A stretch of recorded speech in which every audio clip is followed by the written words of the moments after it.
महामाये श्रीपीठे सुरपूजिते शंखचक्र गदाहस्ते महालक्ष्मी नमस्तुते।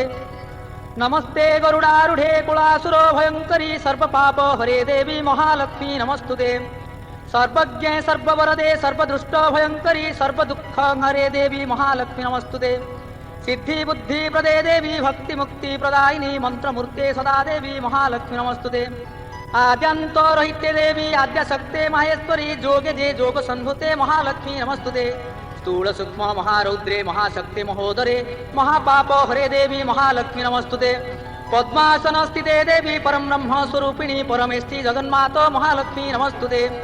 श्वेतांबरधरे देवी नानालंकार भूषिते जगत्स्थिते जगन्मातो महालक्ष्मी नमस्तुते। महालक्ष्मी ष्टकं स्तोत्रं जः पठेत भक्तिमनरः सर्वसिद्धि महाप्नोति राज्यं प्राप्नोति सर्वदा। एककालं पठे नित्यं महापाप विनाशनं द्विकाल जः पठे नित्यं धनधान्य समन्वितं त्रिकाल जः पठे नित्यं महाशत्रु विनाशनं महालक्ष्मी भवे नित्यं प्रसन्ना वरदा शुभा। इति इन्द्रकृतं श्री महालक्ष्मी ष्टकं सम्पूर्णम्। नमस्ते कमला मागो सागर दुल्हणी नमस्ते नमस्ते लक्ष्मी विष्णुघरणी। नमस्ते कमला मागो अति दयावती स्थावर जंगम कीट आदि पालुनीति। तोर दया बले मागो दरिद्र जनर कोई अचल वित जिनई कुबेर। तोर द्रोही जने मागो अन्न न मिलई जेते अरजिले मध्य पेट न पुरई।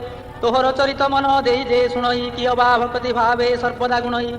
ताहार दरिद्रपण जाए दूर होई सर्वदा प्रसन्नता को हेउ महामाई। तेणु तो चरणे मागो ते प्रणाम करुछि पुरा बारे मोर मनस्काम।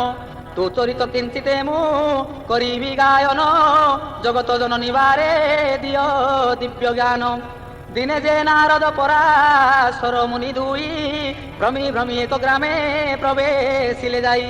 सेही दिन मार्गशीर मास गुरुवार पर्व पड़िथिला सर्वपुरवासींकर। प्रति घर द्वार गोमୟରେ लिपा हुई लक्ष्मीपाद पद्मचिता पड़िथिला तही। नारी माने स्नान करी पिंधि जिन्नवास लक्ष्मी पूजारे सर्वे होइछन्ति वश। ब्राह्मणंक ठारु जे चंडाल परिजन्ते लक्ष्मी पूजारे रत अछन्ति समस्ते। हुलहुली शबदरे पुरिछि गगन देखिए उत्सव रीति विधातानंदन। पचारती पराशर मुनि को दंत कह कह तपिवर एक चरित। ब्राह्मण चंडाल आदि समस्त जाति रे करुछन्ति कि उत्सव आनंद मतिरे। केउ व्रत कि उपास अटे हा नाम करती काहाकु पूजा तार कि नियम। ଏହା ଶୁଣି ପରାଶର ହୋଇ ହସ ହସ କହନ୍ତି ବଚନ ଧୀରେ ଶୁଣ ବିଧି ଶିଷ୍ୟ। ଏ ଧାନ ମାଣିକା ଗୁରୁବାର ଯେ ଅଟଇ ଲକ୍ଷ୍ମୀ ଦେବୀଙ୍କର ପୂଜା ଏ ବ୍ରତ ଅଟଇ। ସବୁ ମାସ ମାନଙ୍କରେ ମାର୍ଗଶିର ସାର ତହିଁରେ ପଡ଼ଇ ଯେଉଁ ଯେଉଁ ଗୁରୁବାର। ଲକ୍ଷ୍ମୀଙ୍କର ପ୍ରିୟ ସେହି ବାର ମାନ ଜାଣ ସବୁଠାରୁ ଆଦ୍ୟ ଗୁରୁବାରଟି ପ୍ରଧାନ। ଏକ ଦିନେ ଶୁକ୍ଳ ଦଶମୀ ଗୁରୁବାର ପଡ଼ିଲେ ସୁଦଶା ବ୍ରତ ହୁଏ ଦିନର। ଲକ୍ଷ୍ମୀଙ୍କର ଅତି ପ୍ରିୟ ଅଟଇ ସେ ବ୍ରତ ଏହା କହି ପରାଶର ହେଲେ ମୌନ ବ୍ରତ। ତାଙ୍କୁ ପୁଛିଲେ ପୁଣି ବ୍ରହ୍ମାଙ୍କ କୁମର ଲକ୍ଷ୍ମୀ ବ୍ରତ କରିଥିଲା ମର୍ତ୍ତେ କେଉଁନର। ତହିଁରୁ ସେ ଶୁଭ ଫଳ କିସ ଲଭି ଅଛି ଲକ୍ଷ୍ମୀଙ୍କ ଦୋରେହା ହୋଇ କେ ଦୁଃଖ ପାଇଛି। ଏହା ସବୁ ମୋ ଆଗରେ କହ ତପି ସାଇ ଶୁଣିବାକୁ ତାହା ଚିତେ ଶ୍ରଦ୍ଧାଉ ପୂଜଇ। ନାରଦ ବଚନ ଶୁଣି ପରାଶର ମୁନି କହନ୍ତି ହରଷ ଚିତେ ସୁମଧୁର ବାଣୀ। ଧନ୍ୟ ହେ ନାରଦ ତୁମ୍ଭ ପବିତ୍ର ଚରିତ ଲକ୍ଷ୍ମୀ ବ୍ରତ କଥାରେ ଯେ ହୋଇଅଛ ରତ। କହୁଅଛି ପୁରାତନ କଥା ଅଛି ଯାହା ହୋଇବ ଆନନ୍ଦ ଜାତ ଶୁଣିଲେ ଟି ତାହା। ଏକ ଦିନେ ଜଗନ୍ନାଥ ପାଶେ ଲକ୍ଷ୍ମୀ ଥିଲେ କରପତ୍ର ଯୋଡ଼ିନ ତାହାଙ୍କୁ ଜଣାଇଲେ। ଆଜି ମୋ ବାରର ବ୍ରତ ପଡ଼ିଲା ଗୋସାଇଁ ତୁମ୍ଭ ଆଜ୍ଞା ହେଲେ ନଗ୍ର ବୁଲିଯିବି ମୁହିଁ। ଗୋବିନ୍ଦ ବୋଇଲେ ଲକ୍ଷ୍ମୀ ନଗ୍ର ହିଁ ବୁଲିବ ଦଶମୀ ପାଳନା ଅନ୍ନ ବେଗେ ରାନ୍ଧିଦେବ। ପ୍ରଭୁଙ୍କ ମୁଖରୁ ମାତା ସମସ୍ତ ଶୁଣିଲେ ବସ୍ତ୍ର ଅଳଙ୍କାର ମାନ ଯତନେ ପିନ୍ଧିଲେ। ନାସିକାରେ ନବରତ୍ନ ବସଣି ଖଞ୍ଜିଲେ ଚୌଷରୀ ରତ୍ନମାଳା କଣ୍ଠେ ଲମ୍ବାଇଲେ। କରରେ ବାହୁଟି ରମ୍ୟ ବଳୟ କଙ୍କଣ ସୁନା ସୁତା ମାଣିକ୍ୟ ଯେ ପଦକ ଆବରଣ। ବାଜାଣୀ ନୂପୁର ମାତା ପୟରେ ଖଞ୍ଜିଲେ ଏପରି ନାନା ଭୂଷଣେ ସୁବେଶ ହୋଇଲେ। जेवण मातांक अधिकार तिनि पुर आवरण केते मात्र देवा पटांतर ଶୁଣ ହେ ନାରଦ ମୁନି ହୋଇ ଏକଚିତ ବୁଢ଼ୀ ବ୍ରାହ୍ମଣୀ ରୂପକୁ ଧରି ଜଗନ୍ମାତ ପ୍ରବେଶ ହୋଇଲେ ଯାଇ ସାଧବ ଦୁଆରେ ସାଧବାଣୀ ଉଭା ହୋଇଥିଲା ସେହିଠାରେ ତାକୁ ଦେଖି ମହାଲକ୍ଷ୍ମୀ କହନ୍ତି ବଚନ ଶୁଣ ଶୁଣ ସାଧବାଣୀ ହୋଇ ସ୍ଥିର ମନ ଆଜି ପରା ମହାଲକ୍ଷ୍ମୀ ବ୍ରତ ଗୁରୁବାର ଲିପା ପୋଛା କରିନାହୁଁ କିମ୍ପା ଘର ଦ୍ୱାର ସାଧବାଣୀ ଏହା ଶୁଣି ଉଚ୍ଛୋଇ ସେ କ୍ଷଣି କି ରୂପେ ବ୍ରତ ହୁଏ ତାହା ପୂଜା ପୁଣି ବୁଝାଇ ତା ସବୁ କହ ହେ ନାନୀ ଗୋସାଇଁ ଅଇଲେ ମନକୁ ମୁଁ ସେ ବ୍ରତ କରିବଇଁ ଏହା ଶୁଣି ପଦ୍ମାଳୟା କହନ୍ତି ସଧିରେ ଶୁଣ ସାଧବାଣୀ ବ୍ରତ ହୁଏ ବିଧିରେ ମାର୍ଗଶିର ମାସର ଯେ ଆଦ୍ୟ ଗୁରୁବାର ସେଦିନ ଉଷାରୁ ସେଜ ଛାଡ଼ି ତୋ ପର ଗୋମୟ ଜଳରେ ଘର ଦୁଆର ଲିପିବ ଲକ୍ଷ୍ମୀ ଦେବୀ ପାଦ ପଦ୍ମ ଚିତାକୁ ଲେଖିବ ନୂଆ ମାଣ ଗୋଟିଏ ଅଣାଇ ଯତ୍ନେ ବେଗେ ଧୋଇ ଧାଇ କରି ତାକୁ ଶୁଖାଇବ ଆଗେ ତାହାକୁ କରିବ ନାନା ଚିତ୍ର ଯେ ବିଚିତ୍ର ଚାଉଳକୁ ବାଟି ଚିତା ଲେଖିବ ସମସ୍ତ ତହୁଁ ଆନ କରି ଆସି ହୋଇ ସୂଚିମନ୍ତ ଚୌକି ବା ଖଟୁଳିଏ ଆଣିବ ତୁରିତ ତାକୁ ଧୋଇ ତା ଉପରେ ଦେବ ନୂଆ ଧାନ ରଙ୍ଗ କଳା ନହି ହୋଇଥିବ ଶୁକ୍ଳବର୍ଣ୍ଣ ତହୁଁ କିଛି କୁଡ଼ାଇ ସେ ନୂଆ ମାଣରେ ଧାନ ମାଣ ଯେ ପୁରାଇ ରଖିବ ତାପରେ ସେ ଧାନ ମାଣ ଉପରେ ଗୁଆ 3 ଗୋଟି ହଳଦୀ ପାଣିରେ ତାହା ଧୋଇ ଥୋଇବଟି ଶୁକ୍ଳ ଧାନର ସିଂସା ଆଣି ମେଣ୍ଟା କରି ସେ ମାଣ ଉପରେ ତାହା ଥୋଇବ ବିତାରି ଚୂଳ ଆଖୁ ମୂଳା କଦଳୀରେ ସଜାଡ଼ିବ ପଟାଦି ରଙ୍ଗ ବସନ ପୁଷ୍ପେ ମଣ୍ଡାଇବ ତହୁଁ ଆବାହନ ମହାଲକ୍ଷ୍ମୀଙ୍କୁ କରିବ ଗନ୍ଧ ପୁଷ୍ପ ଧୂପ ଦୀପ ଆଦି ସମର୍ପିବ ପ୍ରଥମରେ ବାଳ ଧୂପ ତାପରେ ଶଙ୍ଖୁଡ଼ି ଏପରି କରିବ 3 ଧୂପକୁ ସଜାଡ଼ି ମହାଲକ୍ଷ୍ମୀଙ୍କର ଆଉ ଏକ ବ୍ରତ ଅଛି ସୁଦଶା ବ୍ରତ ନାମରେ ଲୋକ ପ୍ରକଟିଛି ଶୁକ୍ଳ ଦଶମୀ ହେଲେ ଗୁରୁବାର ଦିନ ହୋଇ ସୁଦଶା ବ୍ରତ ଶୁଣ ଦେଇ ମନ ସେଦିନ ଉଷାରୁ ଉଠି ଲିପି ଘର ଦ୍ୱାର ଝୋଟି ଆଦି ଚିତା ଦେବ ପୂର୍ବ ପରକାର ସ୍ନାନ ସାରି ଗୃହେ ପଦ୍ମ ମଣ୍ଡଳ ଲେଖିବ ତହିଁ ପରେ ଧୋଇ ଏକ ଖଟୁଳି ରଖିବ ତହିଁ ପରେ ଲକ୍ଷ୍ମୀ ପୂଜା ଗୁଆକୁ ଥୋଇବ ପଞ୍ଚାମୃତ ଶୁଦ୍ଧ ଜଳେ ସ୍ନାନ କରାଇବ 10 କ୍ଷୀର ସୂତାରେ ଯେ ବ୍ରତେକ କରିବ ଲକ୍ଷ୍ମୀଙ୍କ ନାମରେ 10 ଗୋଟି ଗଣ୍ଠି ଦେବ 10 କେରା ଦୁବରେ ବ୍ରତକୁ ଗୁଡ଼ାଇବ ମହାଲକ୍ଷ୍ମୀ ଗୁଆ ପାଖେ ତାହାକୁ ରଖିବ କରୁଥିଲେ ପୂର୍ବରୁ ସେ ବ୍ରତ ପୁରାତନ ବ୍ରତ ଡୋରି ଆଣି ତହିଁ ଥୋଇବ ବହନ ପ୍ରଥମରେ ବାଳ ଧୂପ ନୈବେଦ୍ୟ କରି ତାପରେ ତା ଭୋଗ ଦେବ ଶୁଣ ହେତୁ କରି ଅରୁଆ ଚାଉଳ 1 ମାଣ ତିନ୍ତାଇବ ତାକୁ କୁଟି ଚୁନା କରି ଯତନେ ରଖିବ କଦଳୀ ନଡ଼ିଆ ଛେନା ଆଦି 10 ପୁର ଦେଇ 10 ଗୋଟି ମଣ୍ଡା କରିବ ସତ୍ପର ମହାଲକ୍ଷ୍ମୀଙ୍କର ପୂଜା କରି ଭକ୍ତି ଚିତେ ସେ ପ୍ରସାଦ ଖାଇ ଦିନ ବଞ୍ଚିବ ଯେ ସୁସ୍ଥେ ମହାଲକ୍ଷ୍ମୀ ପ୍ରସାଦ ଯେ ପରକୁ ନ ଦେବ ବିଭା ହୋଇଥିବା ଝିଅ ସୁଧା ନ ଖାଇବ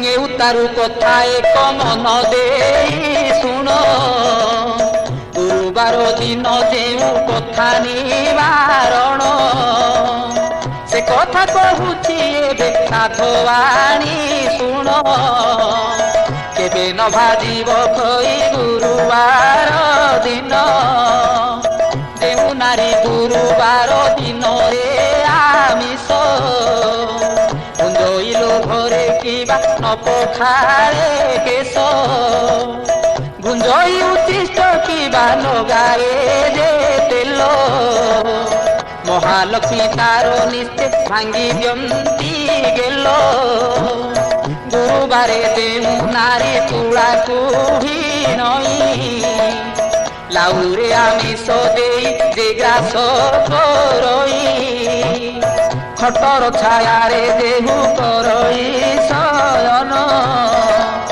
ରାତ୍ର କାଳେ ଦଧି ଅନ୍ନ ଯେ କରେ ଭୋଜନ ଛୋର ହୁଏ ଦେହୁ ଯାଇ ନାପି ତୋର ଦ୍ୱାରେ ଭୋଜନ ସମये ଅନ୍ନ ପକାଏ ଭୂମିରେ ବୁନ୍ଦି ନ ପାରିଣ ଯେହୁ ପକୋଡ଼ାଇ ଦିଏ ଏତେ କର୍ମ করে যে সে লক্ষ্মীଙ୍କୁ ନ ପାଏ ଗୁରୁବାର ଦିନ ସକାଳରୁ ଗୋମୟରେ ଦୁଆର ଯେ ନଲି ପୋଇ ଅଳସ ପଣରେ ଚୁଲିରୁ ନ କାଢ଼େ 5 ଭୋକେ ଯେ ଆମିଷ ଏମାନଙ୍କ ଠାରେ ଲକ୍ଷ୍ମୀ କରନ୍ତି ଯେ ରୋଷ ଧନ ଜନ ସବୁ ତାର ହରଣ କରନ୍ତି ମାଗିଗଲେ ଅନ୍ନ ବସ୍ତ୍ର କେହି ନ ଦିଅନ୍ତି ଗୁରୁବାର ଯେଉଁ ନାରୀ ପିନ୍ଧେ ସୁଖ ଲୁଗା ଐଶ୍ୱର୍ଯ୍ୟ ସମ୍ପଦ ପାଏ ହୁଇ ସୁଭାଗା ଗୁରୁବାରେ ଯେଉଁ ନାରୀ ପିଲାକୁ ମାରଇ କି ବାପାକ ହାଣ୍ଡି ଧୋଇ କଳା ନ ଛାଡ଼ଇ ସନ୍ଧ୍ୟା ଗଡ଼ି ଗଲେ ଯେ ଦିଅଇ ସନ୍ଧ୍ୟାବତୀ ଧନ ପୁତ୍ର ହାନି ହୁଏ ସଦା ବହୁ କ୍ଷତି ଗୁରୁବାରେ ଯେଉଁ ନାରୀ ପୋଡ଼ା ଦ୍ରବ୍ୟ ଖାଏ ଶୋଇବା ସନ୍ଧ୍ୟାକୁ ଲଙ୍କା କରି ନ ଥାଏ ଶାଶୁ ଶ୍ୱଶୁରଙ୍କୁ ନ ମାନଇ ଯେ ରମଣୀ ଉଲଗ୍ନ ହୋଇ ଶୟନ କରଇ ଯେ ପ୍ରାଣୀ ଅମାବାସ୍ୟା ସଂକ୍ରାନ୍ତିରେ ବୁଲାଏ ଯେ ହଳ ଏହି ଦିନ ମାନଙ୍କରେ ଘେନଇ ତୈଳ ଆଳସ୍ୟ ପାବନ ଧୋଇ ଦେହୁଞ୍ଜୀବ ଶୋଇ କୁଷ୍ମାଣ୍ଡ ଫଳକୁ ଯେ ରମଣୀ କାଟଇ ଋତୁମତୀ ନାରୀ କି ଯେ ରମଣ କରଇ ଅନ୍ତକାଳେ ଯମ ଦ୍ୱାରେ ନାନା ଦଣ୍ଡ ପାଇ କନ୍ୟା ତୁଳା ମାସେ ପିତୃ ସାଧନ କରନ୍ତି କଥା କହୁ କହୁ ସବୁବେଳେ ଯେ ହସନ୍ତି ଏମନ୍ତ ମନୁଷ୍ୟ ସଦା ବହୁ କଷ୍ଟ ପାଇ ଆୟୁ ବୁଦ୍ଧି ନାଶ ହୁଏ ଅନ୍ନ ନ ମିଳଇ ଗୁରୁବାର ଅମାବାସ୍ୟା ସଂକ୍ରାନ୍ତି ଦିନ ରଜନୀରେ ସ୍ତ୍ରୀ ପୁରୁଷ କଲେ ଭୋଜନ କିବା ଏହି ତିନି ଦିନ ଯେଉଁ ନାରୀ ମୋହେ ପୁରୁଷ ସାଙ୍ଗରେ ମାତି ଧର୍ମକୁ ନ ଚାହିଁ ପ୍ରାଣେ ନାଶ ନ କରିଣ ତାକୁ ଦୁଃଖ ଦେଇ ଓହ୍ଲାନ୍ତି ଯେ ଅନ୍ନ ବସ୍ତ୍ର କାହିଁ ନ ମିଳଇ ଏ ତିନି ଦିନରେ ଯେଉଁ ତିକ୍ତ ଦ୍ରବ୍ୟ ଖାନ୍ତି ଅନ୍ତକାଳେ ଯମ ଦ୍ୱାରେ ନାନା ଦଣ୍ଡ ପାନ୍ତି ଏ ତିନି ଦିନ ଯେ ନାରୀ କରଇ ହବିଷ ଦୁଃଖୀ ରଙ୍କି ଦେଖି ଦାନ କରଇ ବିଶେଷ করে লক্ষ্মী ব্রত লক্ষ্মী বারে উপবাস বড়ই তাহার ধন জন আয়ু যশ সকালু তেজরু উঠি মুখ যে ন ধুয়ে তা মুখ যে জন দেখে তার শুভ নহে রাত্র শেষে বাসি সে যে করে শয়ন লক্ষ্মী তা গৃহକୁ ত্যাগ କରନ୍ତି বহନ আসন বিনা যে ভূমি পরে বসি খায়ে কিবা যে কুমারী সঙ্গ করে কাম মোহে দক্ষিণ পশ্চিম মুখে যে ভুঞ্জিব ଶୋଇ ଏମାନଙ୍କ ପାଶୁ ଲକ୍ଷ୍ମୀ ଯାନ୍ତି ଦୂର ହୋଇ ସନ୍ଧ୍ୟାରେ କୁଣ୍ଡାଇ କେଶ ବାନ୍ଧି ଦେଉ ନାରୀ କେବେ ନ ଦେଖନ୍ତି ଲକ୍ଷ୍ମୀ ତାହାର ଯେ ସ୍ତ୍ରୀ ଭୋଜନ କରି ଯେ ମୁଖ ଶୋଧନ କରେ ভোজন করই দেহু অন্ধকার ঘরে স্নান করে করই যে তৈল মর্দন করে দেহু নখ মুনে ভূমি বিদারণ পিন্ধিথিবা লুগা শেষে যে বিঞ্চি হুই এମାନଙ୍କ বদনକୁ লক্ষ্মী ন ଚାହଁଇ ଯେଉଁ ନାରୀ ନିଜ ପତି ଠାରେ ରୋଷ ବହେ ସ୍ୱାମୀ ଯାହା ବୋଲି ତାହା ନ କରେ କେବେ ପର ପୁରୁଷରେ ଯେହୁ ହୋଇଥାଏ ରତ ପରିଷ୍କୃତ ନୁହି ହୁଏ ଯେ ନାରୀ କୁଚିତ ହେମନ୍ତ ନାରୀଙ୍କ ମୁଖ ଲକ୍ଷୀଣ ଦେଖନ୍ତି କାଙ୍ଗାଳିନୀ ହୋଇ ବାର ଦ୍ୱାରେ ସେ ବୁଲନ୍ତି କଳହି ଅଳସୀ ଅତି ଅପ୍ରିୟା ସାହସୀ ଦେବ ବିପ୍ର ଅତିଥିରେ ନୁହଁଇ ବିଶ୍ୱାସୀ ଏହିପରି ନାରୀ ଥିଲେ ସେ ଗୃହ ଶ୍ମଶାନ ଲକ୍ଷ୍ମୀ ଚେତାନଙ୍କୁ ସଦା କରନ୍ତି ଭଜନ ଯେଉଁ ନାରୀ ଭକ୍ତି ଚିତେ ସ୍ୱାମୀଙ୍କୁ ନ ସେବେ ଜନ୍ମେ ଜନ୍ମେ ସ୍ୱାମୀ ଦୁଃଖେ ଦୁଃଖୀ ହୁଏ ହବେ ଯେଉଁ ନାରୀ ସ୍ୱାମୀଙ୍କୁ ଦେବତା ସମମଣି ସେବା କରି ତୋଷୁଥାଏ ତାର ମତି ଚିହ୍ନି ନିଜ ଅଙ୍ଗ ପରିଷ୍କାର କରି ଶୁଚି ହୁଏ ସାନ ବଡ଼ ସମସ୍ତଙ୍କୁ ସମଭାବେ ଚାହେଁ ପରଶିବା ବେଳେ ପକ୍ଷପାତ ଯେ ନ କରେ ସ୍ୱାମୀ ପୁତ୍ର ସମସ୍ତଙ୍କୁ ବାଢ଼େ ସମାନରେ ପତିର ଆଜ୍ଞାକୁ କେବେ ନ ପକାଏ ତଳେ ସ୍ୱାମୀ ଦୁଃଖେ ଦୁଃଖୀ ଦୁଃଖେ ସୁଖୀ ହୋଇ ଚଳେ କେନ୍ତ ନାରୀର ଗୃହ ଲକ୍ଷ୍ମୀ ନ ଛାଡ଼ନ୍ତି ତାର ଦୁଃଖ ନୟନରେ ଲୋଭେ ନ ରେଖନ୍ତି ଏ ମର୍ତ୍ତ୍ୟମଣ୍ଡଳେ ସେ ବହୁ ସୁଖ ପାଏ ପତି ପୁତ୍ର କନ୍ୟା ଐଶ୍ୱର୍ଯ୍ୟ ଦୁଃଖ ହୁଏ ଅନ୍ତକାଳେ ବୈକୁଣ୍ଠେ ଲକ୍ଷ୍ମୀଙ୍କ ସଙ୍ଗରେ ଅନୁକ୍ଷଣେ ମଜି ରହେ ପ୍ରମୋଦ ରଙ୍ଗରେ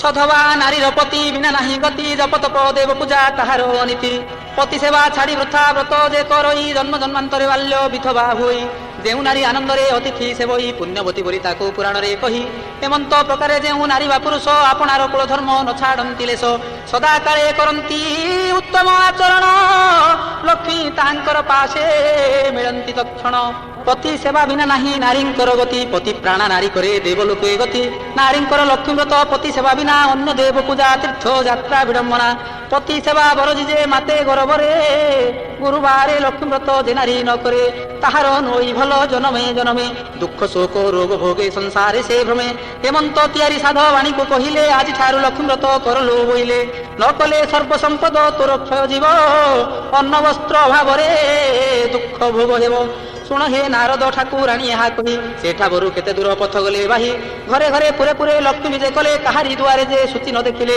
କେବଳ ଯୁବତୀ ନିଜେ ହୋଇ ଅଚେତନ କାହାର ଫିଟି ଯାଇଛି ପିନ୍ଧିଲା ବସନ କାହାର ଶିରର କେଶ ମୁକଳିତ ହୋଇ ଭୂମି ପରେ ପଡ଼ିଅଛି କେରି କେରି ହୋଇ ଏହି ରୂପେ ମହାଲକ୍ଷ୍ମୀ ଦେଖି କରି ଗଲେ ଚଣ୍ଡାଳ ସାହିରେ ଯାଇ ପ୍ରବେଶ ହୋଇଲେ ଶ୍ରିୟା ଚଣ୍ଡାଳୁ ନଗ୍ର ବାହାରେ ତା ଘର ତାହାର ମହିମା ଯେ ଦେବଙ୍କୁ ଅଗୋଚର ପ୍ରତିଦିନ ଖର କହି ଗୁଣ୍ଡିଚା ନବର ବିଷ୍ଣୁ ଭକତିରେ ସେ ଯେ ଅତି ତତ୍ପର ରାତ୍ର ବେନି ଘଡ଼ି ଥାଉଁ ଚଣ୍ଡାଳୁଣୀ ଗଲା ଏକ ବର୍ଣ୍ଣ ଗାଈର ଯେ ଗୋବର ଆଣିଲା ଉତ୍ତମ କରିଣ ଘର ଦୁଆର ଲିପିଲା ଛଡ଼ା ପାଣି ମୁନ୍ଦାଏ ଦୁଆରେ ପକାଇଲା ଅରୁଆ ଚାଉଳ ବାଟି ଘରେ ଝୁଟି ଦେଲା 16 କୋଠି କରି ଦ୍ରବ୍ୟ ପତ୍ନୀକ କାଟିଲା ଦଶମୁଖୀ ଦୀପାବଳି ମଣ୍ଡଳେ ଥାପିଲା 10 ବର୍ଣ୍ଣ ଫଳ ଆଣି ମଣ୍ଡଳେ ବାଢ଼ିଲା ସୂତା 10 କ୍ଷୀର ନେଇ ମଣ୍ଡଳେ ଥୋଇଲା ମନର ଚଞ୍ଚଳେ ସେହୁ ବେଗେ ଚଳିଗଲା ଅରୁଆ ଚାଉଳ ଆଉ ଦୁବ 10 କେରା ତାହା ନେଇ ଚଣ୍ଡାଳୁଣୀ ମଣ୍ଡଳେ ଥୋଇଲା ଧୂପ ଦୀପ ଗନ୍ଧ ପୁଷ୍ପ ନୈବେଦ୍ୟ ଦେଲା ଲକ୍ଷ୍ମୀ ନାରାୟଣ ବୋଲି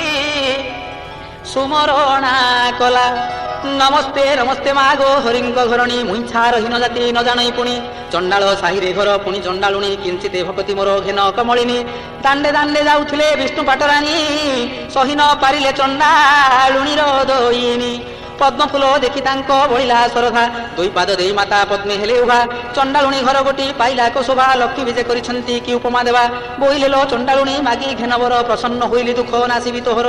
ଚଣ୍ଡାଳୁଣୀ କହୁଅଛି ସ୍ଥିରେ କର ଦେଇ କି ବର ମାଗିବି ମାଗୋ ମାଗି ଜାଣି ନାହିଁ। ଗୋଗୋଷ୍ଠକୁ ଦେବୁ ମୋର ଲକ୍ଷ୍ମୀ ପଦ୍ମ ଗାଇ। କୁବେର ସମ୍ମାନ ମାତ ଧନ ଦେବୁ ତୁହି। କୋଳକୁ ନନ୍ଦନ ଯେ ହସ୍ତକୁ ସୁନା ବାହି। ଚାରି ଯୁଗେ ବସିବି ଅମର ପଦ ପାଇ। ଲକ୍ଷ୍ମୀ ଶୁଣିନ କହିଲେ ହୋଇଲୁ କି ଭାଇ। ଏ ସମସ୍ତ ବର ତୋତେ ଦେଇ ତ ପାରଇ। ଅମର ବର ଦେବାକୁ ଶକ୍ତି ନାହିଁ ମୋର। ଏହି ବର ମାଗିଲୁ ତୁ କେମନ୍ତ ପ୍ରକାର। ଯେତେ ଦିନ ବଞ୍ଚିଥିବୁ ଐଶ୍ୱର୍ଯ୍ୟ ଭୁଞ୍ଜିବୁ। ଅନ୍ତକାଳେ ତୁହି ବିଷ୍ଣୁ ଲୋକରେ ବସିବୁ। ମୋହର ଏ ବ୍ରତ କରୁଥିବୁ ସବୁଦିନ। ଲକ୍ଷ୍ମୀ ନାରାୟଣ ପାଦେ ଥିବ ତୋର ମନ। ଶୁଣ ହେ ନାରଦ ଏଣେ ହରି ବଳରାମ ମୃଗୟା ବିନୋଦେ ଯାଇଥିଲେ ଘୋର ବନ। ଯେତେବେଳେ ବଳରାମ ଏ କଥା ଜାଣିଲେ ଡାକି କରି ଶ୍ରୀହରିଙ୍କୁ ଏମନ୍ତ କହିଲେ। ଦେଖ ଦେଖ କହ୍ନାଇ ତ ଭାରି ଯା ଚାର ଉଭା ହୋଇ ଅଛଇ ସେ ଚଣ୍ଡାଳୁଣୀ ଘର। ହାଡ଼ି ଘରେ ଥିବ ଲକ୍ଷ୍ମୀ ପାଣ ଘରେ ଥିବ। ସ୍ନାନ ନ କରିନ ବଡ଼ ଦେଉଳେ ପଶିବ। ଏହି ରୂପେ ସବୁଦିନେ ଦେଉଳେ ପଶୁଛି। ଦୁଇ ଗୋଟି ଭାଇଙ୍କୁ ବିଟାଳ କରାଉଛି। ଦାରିଦ୍ର ଭଞ୍ଜନୀ ନାମ ଯେଣୁ ଅଛି ବହି। ଦରିଦ୍ର ମାନଙ୍କ କଷ୍ଟ ନ ପାରୁଛି ସହି। ସୁଦଶା ନାମରେ ଏକ ବ୍ରତ ଯେ ତାହାର। ଏହି ବ୍ରତେ ଚଣ୍ଡାଳୁଣୀ ପୂଜେ ତା ପୟର। ଭାରିଜାରେ କାର୍ଯ୍ୟ ଦେବେ ଅଛି ରେ କହ୍ନାଇ। ଚଣ୍ଡାଳ ସାହିରେ ତୁ ନର ତୋଳ ଯାଇ। ଆମ୍ଭ ବଡ଼ ଦେଉଳକୁ ଆଉ ନ ଆସିବୁ। ମାଇପକୁ ଘେନି ଗ୍ରାମ ବାହାରେ ରଖିବୁ। ଆମ୍ଭ ବାକ୍ୟ ମାନି ତାକୁ ଦିଅ ଘଉଡ଼ାଇ। ଏପରି ଘରଣୀ ଥିଲେ ଭଲ ଗତି ନାହିଁ। ଗୋବିନ୍ଦ ବୋଲନ୍ତି ଭ୍ରାତା ଘଉଡ଼ାଇ ଦେବା। ଲକ୍ଷ୍ମୀ ପରା ଭାରିଜାକୁ ଆଉ ନ ପାଇବା। ସେ ଯେବେ ଦୋଷ କରିଛି ଏମନ୍ତ କରିବା। ସ୍ୱର୍ଗପୁର ଲୋକଙ୍କୁ ହକାରି ଅଣାଇବା। 5 ଲକ୍ଷ ଟଙ୍କା ଦେଇ ଜାତି କରାଇବା। ଆଉ ବେଳେ ଯଦି ତାର ଅନୀତି ଦେଖିବା ଦେଉଳ ଭିତରେ ତାକୁ ଦେବା ଘଉଡ଼ାଇ। ଏକଥା ପ୍ରମାଣ ତୁମେ ଶୁଣ ଜ୍ୟେଷ୍ଠ ଭାଇ। ନ ଜାଣି ଯେ ଦୋଷ କଲେ ସିନ୍ଧୁରାଜ ଜେମା। ବାରେ ମାତ୍ର ଘାତା ତାଙ୍କ ଦୋଷ କର କ୍ଷମା। ବଳରାମ ବୋଲୁଛନ୍ତି ଶୁଣ ଭାବଗ୍ରାହୀ। ତୋର ଲକ୍ଷ୍ମୀ ଥିଲେ ମୁହିଁ ରହିବ ହିଁ ନାଇଁ। ଭାରିଜା ଅଟଇ ସିନା ପାଦର ପାଣ୍ଡୋଇ। ଭାଇ ଥିଲେ କୋଟି ଭାର୍ଯ୍ୟା ମିଳିଯେ ପାରଇ। ଭାର୍ଯ୍ୟା ଠାରେ ଲୋଭ ଦେବେ ଅଛିରେ କହ୍ନେଇ। ଚଣ୍ଡାଳ ସାହିରେ ତୁ ନର ତୋଳ ଯାଇ। ମୋର ବଡ଼ ଦେଉଳକୁ ଆଉ ନ ଆସିବୁ। ଭାରିଜାକୁ ଘେନି ତୁହି ବାହାରେ ରହିବୁ। ଧିକ୍କାର ବଚନ ପ୍ରଭୁ ସହି ନ ପାରିଲେ। ଛାଡ଼ିଲେ ବୋଲିନ ରଙ୍ଗ ଅଧରେ କହିଲେ। ଦେଉଳର ସିଂହ ଦ୍ୱାରେ ପ୍ରବେଶ ହୋଇଲେ। ଊର୍ଦ୍ଧ୍ୱମୁଖ ହୋଇ ପ୍ରଭୁ ନିଶ୍ୱାସ ଛାଡ଼ିଲେ। ଶୁଣ ହେ ନାରଦ ତେଣେ ଶ୍ରିୟା ଚଣ୍ଡାଳୁଣୀ ପୂଜା କରୁଥିଲା ଲକ୍ଷ୍ମୀଙ୍କର ପାଦବେନି। ତାହାର ପୂଜାରେ ଦେବୀ ସନ୍ତୁଷ୍ଟ ହୋଇଲେ। ଯାଚିନ ଅନେକ ବର ପ୍ରଦାନ ଯେ କଲେ। କୁଟୀର ଖଣ୍ଡିକ ଥିଲା ବଲୁରୀର ବାସ। ଲକ୍ଷ୍ମୀ ଦୟା କଲେ ହେଲା ଚନ୍ଦନ ଉଆସ। ଯେଉଁ ଚଣ୍ଡାଳୁଣୀ ଘରେ ନଥିଲା କର୍ଣ୍ଣ ଚାରି ପୁଣେ ଦେଲେ ତାକୁ ସୁଧ ଯେ ସୁବର୍ଣ୍ଣ। ଯେଉଁ ଚଣ୍ଡାଳୁଣୀ ଘରେ ନଥିଲା ଏକ ପୁତ୍ର ଲକ୍ଷ୍ମୀ ଦୟା କଲେ ତାର ହେଲା 5 ସୂତ। ଧନ ପୁତ୍ରବତୀ ହୁଅ ବୋଲି ନ ବୋଇଲେ। ବର ଦେଇ ନ ସେଠାରୁ ବିଜେ କରି ଗଲେ। ଲକ୍ଷ୍ମୀ ହେତୁ ଚଣ୍ଡାଳୁଣୀ ହେଲା ଭାଗ୍ୟବତୀ। ଏବେ ଶୁଣ ହେ ନାରଦ ଅପୂର୍ବ ଭାରତୀ। ସିଂହ ଦୁଆରେ ବିଜୟ ଲକ୍ଷ୍ମୀ ମହାମାଇ। ଦେଖିଲେ ଦୁଆରେ ବସିଛନ୍ତି ବେନି ଭାଇ। ବୋଇଲେ ଯେ ବାଟ ଛାଡ଼ ଭିତରକୁ ଯିବି। ଦଶମୀ ପାଳନା ଅନ୍ନ ମଣ ହିଁ ରାନ୍ଧିବି। ଗୋବିନ୍ଦ ହୋଇଲେ ଲକ୍ଷ୍ମୀ ହୋଇଲ କି ଭାଇ। ଚଣ୍ଡାଳ ସାହିକି ଯାଇଥିଲ କାହିଁ ପାଇଁ। ଆମ୍ଭେ ନ ଦେଖୁଣୁ ଯେ ଦେଖିଲେ ଜ୍ୟେଷ୍ଠ ଭାଇ। ଆମ୍ଭେ ଦେଖିଥିଲେ ସିନା ଦିଅନ୍ତୁ ଘୋଡ଼ାଇ। ଯାଅ ଲକ୍ଷ୍ମୀ ତୁମ୍ଭଠାରେ ଆଉ କାର୍ଯ୍ୟ ନାହିଁ। ଧିକ୍କାର ବହୁତ ମତେ କଲେ ବଡ଼ ଭାଇ। ହାଡ଼ି ଦ୍ୱାରେ ଥିବ ଲକ୍ଷ୍ମୀ ଥିବ ପାଣ ଘରେ। ସ୍ନାନ ନ କରି ପଶୁଛି ଦେଉଳ ଭିତରେ। ତୋଠାରୁ ପାପିନି ଆଉ ସଂସାରରେ ନାହିଁ। ମୋହର ବଚନ ଏବେ ଶୁଣ ପ୍ରାଣ ସହି। ଜଗତେ ବୋଲନ୍ତି ତୋତେ ବାଇ ଠାକୁରାଣୀ। ବାଇ ପ୍ରାୟ ବୋଲୁଥାଉ ହୋଇବ ଘରଣୀ। ଏକ ଘର କରାଉ ସହସ୍ର ଘର ଭାଙ୍ଗି। ସହସ୍ର ଘର କରାଉ ଏକ ଘର ଭାଙ୍ଗି। ଏମନ୍ତ ପ୍ରକାରେ ଲକ୍ଷ୍ମୀ ମହିମା ତୋହର। ଯା ଲକ୍ଷ୍ମୀ ବାହାରିବ ନ ରୁହ ମୋ ପୁର। ତୋହଠାରେ କୋପ କରିଛନ୍ତି ଜ୍ୟେଷ୍ଠ ଭାଇ। ଲକ୍ଷ୍ମୀ ଦେବୀ କହୁଛନ୍ତି ଠାକୁରଙ୍କୁ ଚାହିଁ। ଛାଡ଼ ପତ୍ର ଦେଇ ମୋତେ ଦିଅ ଘଉଡ଼ାଇ। ଜଗନ୍ନାଥ କହୁଛନ୍ତି ଲକ୍ଷ୍ମୀ ମୁଖ ଚାହିଁ। ଆମ୍ଭର ଜାତିରେ ଛାଡ଼ ପତ୍ର ଚଳେ ନାହିଁ। ଛାଡ଼ିବା ଭାରିଜା ମୁଖ ଚାହିଁ ନ ଯୋଗାଇ। ଲକ୍ଷ୍ମୀ ଦେବୀ କହୁଛନ୍ତି ଠାକୁରଙ୍କୁ ଚାହିଁ। ଯେତେବେଳେ ସାଗର ମନ୍ଥିଲେ ଦେବେ ଯାଇ।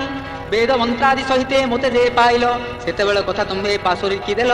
ମୋର ପିତା ବରୁଣ ଯେ ତୁମ୍ଭଙ୍କୁ ବରିଲେ କନକ ବେଦୀରେ ନେଇ ବିବାହ କରାଇଲେ। ଝିଅ ଦେଇ ଶରଣ ପଶିଲେ ତୁମ ଠାଇଁ ଦଶ ଦୋଷ ମୋର କ୍ଷମା କରିବାର ପାଇଁ। 10 ଗୋଟି ଦୋଷରୁ ଗୋଟିଏ ନ ସହିଲ ପ୍ରଥମରେ ଚଣ୍ଡାଳୁଣୀ ବୋଲି ଗାଳି ଦେଲ। ବିବାହବାସୀ ଦିନ ଜୁଆ ଖେଳିବାର ବେଳେ 7 କଡ଼ା କଉଡ଼ି ଯେ ପାତି ଲଇଁ ତଳେ ତୁମ୍ଭେ ଢାଳି ଦିଅ ନାଥ ମୋହର ହସ୍ତରେ ସୁବର୍ଣ୍ଣ କଉଡ଼ି ମୁହିଁ ଜାକି ଲଇଁ କରେ। ଛଡ଼ାଇ ନ ପାରି ତୁମ୍ଭେ ବ୍ରହ୍ମାଣ୍ଡ ଠାକୁର ମୋତେ ବୋଇଲ ଯା ଇଚ୍ଛା ମାଗି ଖେନବର। ଯାହା ମନେ ବାଞ୍ଛା ଗୋ କରିବୁ ଚାନ୍ଦ ମୁହିଁ ତାହା ମୁଁ ଅବଶ୍ୟ ଦେବି ଶୁଣ ପ୍ରାଣ ସହି। କରପତ୍ର ଯୋଡ଼ିନ ମୁଁ ବୋଇଲି ଉତ୍ତର ସାବଧାନ ହୋଇ ଶୁଣ ବ୍ରହ୍ମାଣ୍ଡ ଠାକୁର। ଅଳ୍ପ ଦିନେ ପଡ଼ିବ ମୋହର ଗୁରୁବାର ପଡ଼ି ଚୋର ଯିବି ମୁହିଁ ସବୁଙ୍କର ଘର। ପଡ଼ି ଚୋର ଯିବି କିଟୁ ବ୍ରହ୍ମ ପର୍ଯ୍ୟନ୍ତେ ଏହି ଦୋଷ ମୋର ପ୍ରଭୁ ନ ଧରିବ ଚିତେ। ହେଉ ବୋଲି ଶ୍ରୀମୁଖରୁ ଆଜ୍ଞା ଅଛ ଦେଇ ଏବେ କିମ୍ପା ସତ୍ୟ ଭଗ୍ନ ହେଉଛ ଗୋସାଇଁ। ଜଗନ୍ନାଥ କହୁଛନ୍ତି କୋପ ଭର ହୋଇ ବାପ ତ ଲୁଣିଆ ଯେ ଗରଜି ମରୁ ଥାଏ। ଝିଅ ଟେରି ତ ଦୁର୍ଗୁଣ କହିଲେ ନ ସରେ ବାପର ଗର୍ଜନ ଶବ୍ଦେ କିଏ ରହିପାରେ। ଚାରି ପାଖେ ମେଘରାଦ ପାଚେରୀ ତୋଳାଇ ବଡ଼ ଦେଉଳରେ ରହି ଅଛୁ ଦୁଇ ଭାଇ। ମହାଲକ୍ଷ୍ମୀ ବୋଲୁଛନ୍ତି ଠାକୁରଙ୍କୁ ଚାହିଁ ଅଛବର ଘରେ ଦଣ୍ଡେ ଥିଲି ଉଭା ହୋଇ। ଅଛବ ବିଟାଳ ବୋଲି ଦିଅ ଘଉଡ଼ାଇ ପୁଣି ଜାତି କୁଳ ଗୋତ୍ର କହିଲ ଗୋସାଇଁ। ପ୍ରଭୁ ହେତୁ ସବୁ ଯାଉ ଅଛି ଗପ୍ୟ ହୋଇ ତୁମ ଜାତି କୁଳର ତ ଠିକଣା ନଥାଇ।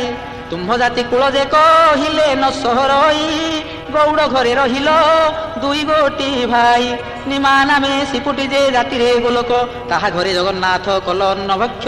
ଦୂତ ପଣେ ଯାଇଥିଲ ହସ୍ତିନା ଭୁବନ ବିଦୁର ଘରେ ଯେ ତୁମେ କରିଲ ଭୋଜନ। ଯାର ନାମେ ଶବର ଯେ ଅରଣ୍ୟରେ ଘର ସେ ତୁମକୁ ପୂଜିଲା ବରଷ 10 ବାର। ଅରଣ୍ୟରୁ ଫଳମୂଳ ପୂଜିଣ ଆଣଇ ବସିଣ ପ୍ରଥମେ ଭଲ ମନ୍ଦ ଯେ ଚାଖଇ। ପିତା କଷା ସବୁ ପ୍ରଭୁ ଆଡ଼ କରିଦେଇ ଯେ ଫଳ ସୁଆଦ ତାହା ତୁମ୍ଭଙ୍କୁ ଭୁଞ୍ଜାଇ। ଶବର ବିଟାଳ ତୁମ୍ଭେ ବେନି ଗୋଟି ଭାଇ ଏକତା କି ତୁମ୍ଭ ମନୁ ଅଛ ଭୁଲି ଯାଇ। ଆପଣେ ପାତକି କିମ୍ପା ପରେ ନିନ୍ଦା କର ପାପ ପୁଣ୍ୟ ଦୁଇ କଥା ବିଚାର ନ କର। ଭାରି ଯା ଦୋଷ କରିଲେ ପତିତା ସହଇ ଏକ ଅପରାଧେ ପ୍ରଭୁ ହୃତ୍ୟ କି ତେଜଇ। କିମ୍ପାଇ କର ଗୋସାଇଁ ଏକାନ୍ତ ବିଚାର ଯାଅ ଯାଅ ମୋତେ ବୋଲୁ ଅଛ ବାର ବାର। ଜଗନ୍ନାଥ କହୁଛନ୍ତି ଏମନ୍ତ କରିବା ମାଣେ ମାଣେ ପଡ଼ି ତୋତେ ନିତ୍ୟ ଦେଉଥିବା ଭାଇଙ୍କୁ ବୁଝାଇ ପଛେ ତୁମ୍ଭଙ୍କୁ ଆଣିବୁ। ଭାଇଙ୍କ ଆଜ୍ଞା ଅବଜ୍ଞା କେବେ ନ କରିବୁ। ଲକ୍ଷ୍ମୀ ଦେବୀ କହନ୍ତି ପଡ଼ିରେ କାର୍ଯ୍ୟ ନାହିଁ ଅନାଥ ରକ୍ଷ ପ୍ରାୟ ଯାଉଅଛି ମୁହିଁ। ରାଣ୍ଡ ଲକ୍ଷଣୀ ଝିଅ ମୁହିଁ ଯେ ନୁହଇ ପିତାର ଘରକୁ ମୁଁ ଯେ ବାହାରି ଯିବଇ। ତୁମ୍ଭ ଅଳଙ୍କାର ମାନ ପ୍ରଭୁ କାଢ଼ି ନିଅ ପଛରେ ମୋତେ ଯେ ଆଉ ବୋଲଣା ନ ଦିଅ। ଗୋବିନ୍ଦ ବୋଲନ୍ତି ଅଳଙ୍କାର ଅଛୁ ଦେଇ ତେବେ ସେ ଅଳଙ୍କାରକୁ ନେବୁ କାହିଁ ପାଇଁ।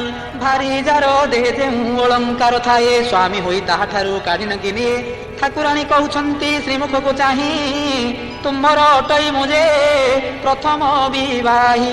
ପଛରେ କହିବ ଲକ୍ଷ୍ମୀ ଆମ୍ଭ ଘରେ ଥିଲା 100 ଟଙ୍କାର ଅଳଙ୍କାର ଘେନିଗଲା। ଏମନ୍ତ ଖ୍ୟାତି ମୋତେ ନ ଦିଅ ଗୋସାଇଁ ତୁମ୍ଭ ଅଳଙ୍କାର ମାନ ନିଅ ବାହୁଡ଼ାଇ। ଶିରରୁ କାଢ଼ିଲେ ଲକ୍ଷ୍ମୀ ମୁକୁତାର ଜାଲି କୃତରୁ କାଢ଼ିଲେ ଇନ୍ଦ୍ର ଗୋବିନ୍ଦ କାଞ୍ଚୁଲି।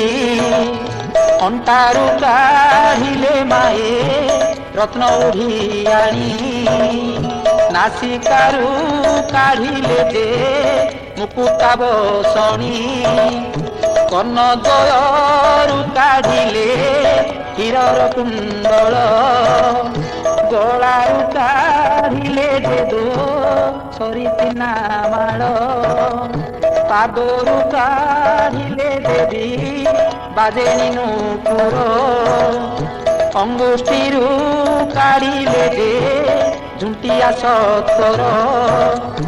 ଅନ୍ୟ ଅଳଙ୍କାର ମାନ କି କହିବି ଆଉ ରୁଣ୍ଡ କଲାରୁ ଦିଶିଲା ସବୁ ଦାଉ ଦାଉ।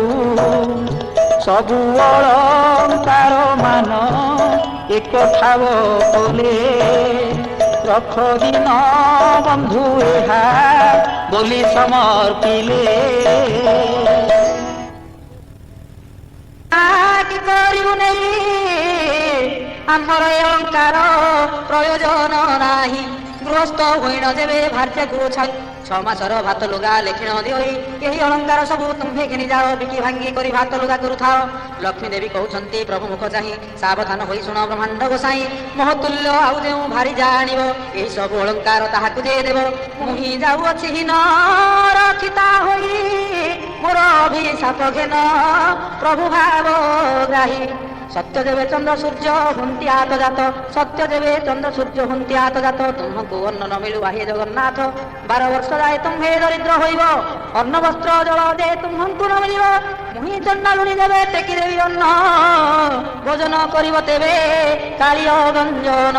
ଏତେ ବୋଲି ଲକ୍ଷ୍ମୀ ଅଭିଶାପ ଦେଇଗଲେ। ଦେଉଳୁ ବାହାର ହୋଇ କେତେ ଦୂର ଗଲେ, ଏହା ଦେଖି ଦାସୀମାନେ ସଙ୍ଗେ ଗୋଡ଼ାନ୍ତି। ଦାସୀଙ୍କି ଅନାଇ ଲକ୍ଷ୍ମୀ ଦେବୀ ବୋଲୁଛନ୍ତି ମୁହିଁ ଯାଉଅଛି ହୀନ ଅରକ୍ଷିତ ହୋଇ ମୋର ପଛେ ତୁମ୍ଭେମାନେ ଆସୁଛ କି ପାଇଁ।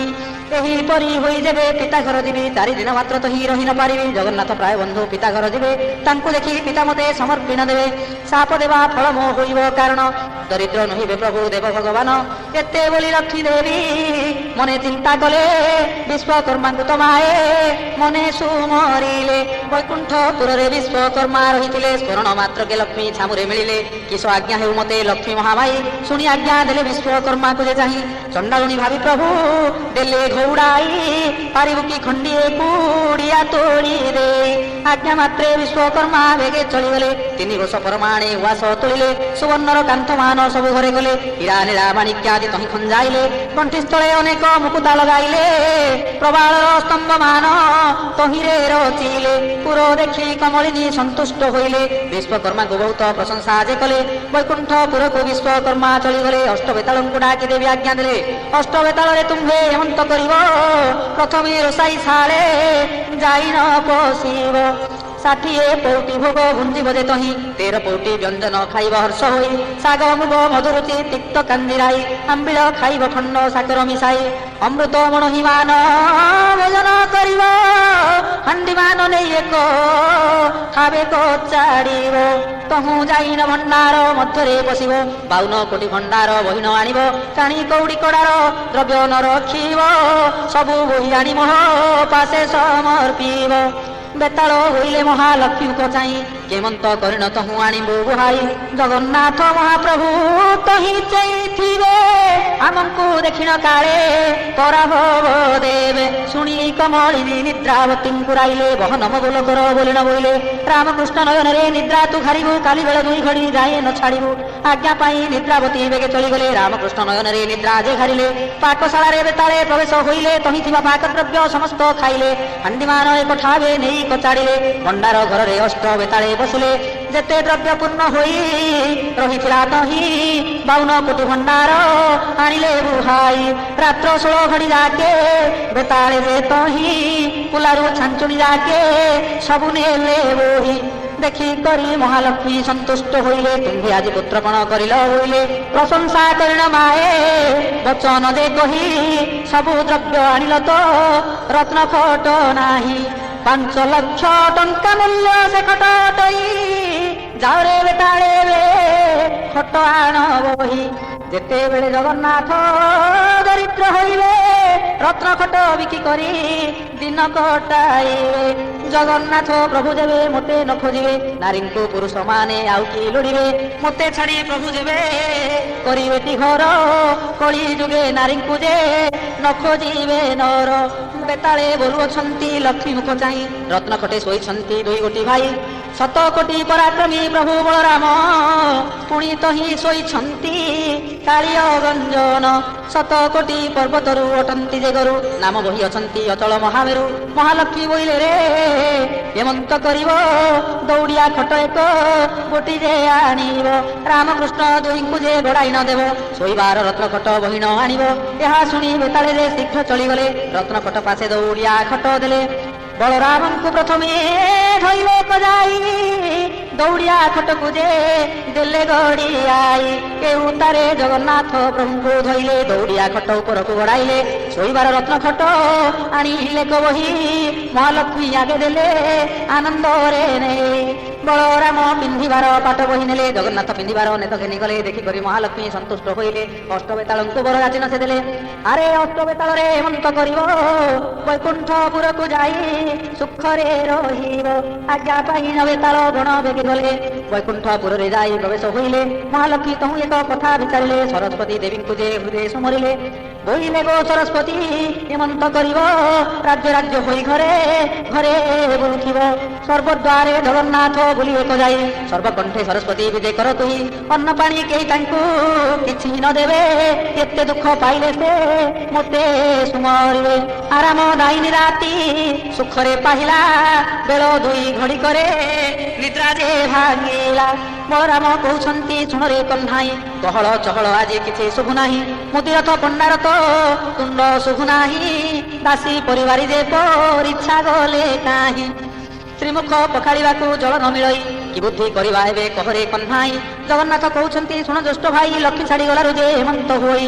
ବଳରାମ କହୁଛନ୍ତି ଶୁଣରେ କହ୍ନାଇ, ଭାର୍ଯ୍ୟା ଛାରକୁ ହେମନ୍ତ କହୁ କାହିଁ ପାଇଁ। କାହାର ଭାଇଜା ଦେବେ ଋଷି ହଜିଯାଏ, ତାର ଗୃହସ୍ଥ କି ଭାତ ରାନ୍ଧିନ ନ ଖାଏ। ଭଣ୍ଡାର ଘରକୁ ବିଜେ କଲେ 2 ଭାଇ, ଭଣ୍ଡାରେ ଦେଖିଲେ କିଛି ପଦାର୍ଥ ତ ନାହିଁ। ବଳରାମ କହୁଛନ୍ତି କାହିଁ କିସ ହେଲା, 52 କୋଟି ଭଣ୍ଡାର କିଏ ଘେନିଗଲା। ଲକ୍ଷେ ଜୀବ ଖାଇଲେ ବୋହିଲେ ନ ସରଇ, କ୍ଷଣକ ଭିତରେ କିଏ ଘେନିଗଲା ବହି। ସୁବର୍ଣ୍ଣ ମୁଦିଏ ବଳରାମ ଯେ ପାଇଲେ, 7 ଗୋଟି ଗଣ୍ଠି ଦେଇ କାନିରେ ବାନ୍ଧିଲେ। ଜଗନ୍ନାଥ କହନ୍ତି ଯେ କି ପାଇଲ ଭାଇ, ବଳରାମ କହୁଛନ୍ତି ଧନ ପାଇଲଇ। ଜଗନ୍ନାଥ କହୁଛନ୍ତି ବଳରାମ ଭାଇ, ବେଙ୍ଗି ପିତଳ ଖଣ୍ଡିକ ପାଇଥିଲ କାହିଁ। ବଳରାମ କହୁଛନ୍ତି କି କଥା ଘଟିଲା, ପାଇବାର ସ୍ୱର୍ଣ୍ଣ ଭେଙ୍ଗି ପିତଳ ହୋଇଲା। ସୁଧ ସୁବର୍ଣ୍ଣର ଯେଉଁ ଧନ ହୋଇଥିଲା, କାଣି କଉଡ଼ି କଡ଼ାକୁ ସମାନ ରହିଲା। ସେଠାରୁ ବାହାରି ଗଲେ 2 ଗୋଟି ଭାଇ, ପାକଶାଳା ଦୁଆରେ ଯେ ପ୍ରବେଶିଲେ ଯାଇ। ବଳରାମ ଠିଆ ହେଲେ ଦୁଆର ମୁହଁକୁ, ଜଗନ୍ନାଥ ପଶିଗଲେ ରୋଷାଇ ଘରକୁ। ଦେହରେ ଲାଗିଲା କଳା, ମୁହଁରେ ଲାଗିଲା କଳା, ଶ୍ରୀମୁଖ ଗୋଟିକ ଝଟକିରି ଦିଶିଲା। ବଳରାମ କହୁଛନ୍ତି ଶୁଣ ଜଗନ୍ନାଥ, ବଡ଼ଖିଆ ବୋଲି ତୋତେ କହନ୍ତି ଜଗତ। ମୋତେ ଅନ୍ନ ନ ଦେଇନ ସବୁ ଖାଉ ତୁହି। ଜଗନ୍ନାଥ କହୁଛନ୍ତି ଶୁଣ ଜ୍ୟେଷ୍ଠ ଭାଇ, ଅନ୍ନ କାହିଁ ମିଳିବ ହେ, ଚୁଲି ସୁଦ୍ଧା ନାହିଁ। ନ ବୁଝି ହେମନ୍ତ କିମ୍ପା କହୁଛ ଗୋସାଇଁ। ସେଠାରୁ ଯାଇ ଦେଖିଲେ ଧାନର ମରାଇ, ଲକ୍ଷ ଲକ୍ଷ ଭରଣ ଯେ ଧାନ ତହି ଥାଇ। ଦେଖିଲେ ତହିରେ ଧାନ ଗୋଟିଏ ଯେ ନାହିଁ। ତହୁଁ ଗଲେ ବେନି ଭାଇ ନିରାଶ ଯେ ହୋଇ। ଇନ୍ଦ୍ରଦ୍ୟୁମ୍ନ କୂଳରେ ଯେ ଯାଇ ପହଞ୍ଚିଲେ, ଟୋପାଏ ସୁଧା ସେ ପାଣି ତହି ନ ଦେଖିଲେ। ବଡ଼ ଦେଉଳରେ ଯାଇ ପ୍ରବେଶ ହୋଇଲେ, ସେହିଦିନ ଉପବାସ କରି ନ ରହିଲେ। ବେଳ 2 ଘଡ଼ିରେ ଯେ ନିଦ୍ରା ଯେ ଭାଙ୍ଗିଲା, ମୁଖ ପ୍ରକ୍ଷାଳନ ଅର୍ଥେ ଜଳ ନ ମିଳିଲା। କି ବୁଦ୍ଧି କରିବା ଏବେ ବୁଦ୍ଧି ଦିଶୁନାହିଁ। ବଳରାମ କହୁଛନ୍ତି ଶୁଣରେ କହ୍ନାଇ, କାଲି ଉପବାସରେ ରହିଲେ ବେନି ଭାଇ, ଆଜି ପାଦେ ଯିବାକୁ ତ ବଳ ପାଉନାହିଁ।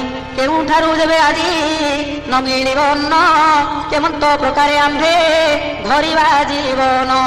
ବଳରାମ କହୁଛନ୍ତି ଶୁଣ ରେ ବାବା, ଦ୍ୱାରେ ଦ୍ୱାରେ ଭିକ୍ଷା କରି ଜୀବନ ପୋଷିବା। କାନ୍ଧରେ ପକାଇ ଛିଣ୍ଡା ଉତ୍ତରୀ ପଇତା, ହସ୍ତରେ ଧରିଲେ 2 ଭାଇ ଭଙ୍ଗା ଛତା। ଚିତା ଘେନିବାକୁ ଜଳ କାହିଁ ନ ପାଆନ୍ତି, ଯାହା ଘର ଠାକୁ ପାଣି ମାଗିବାକୁ ଯାଆନ୍ତି।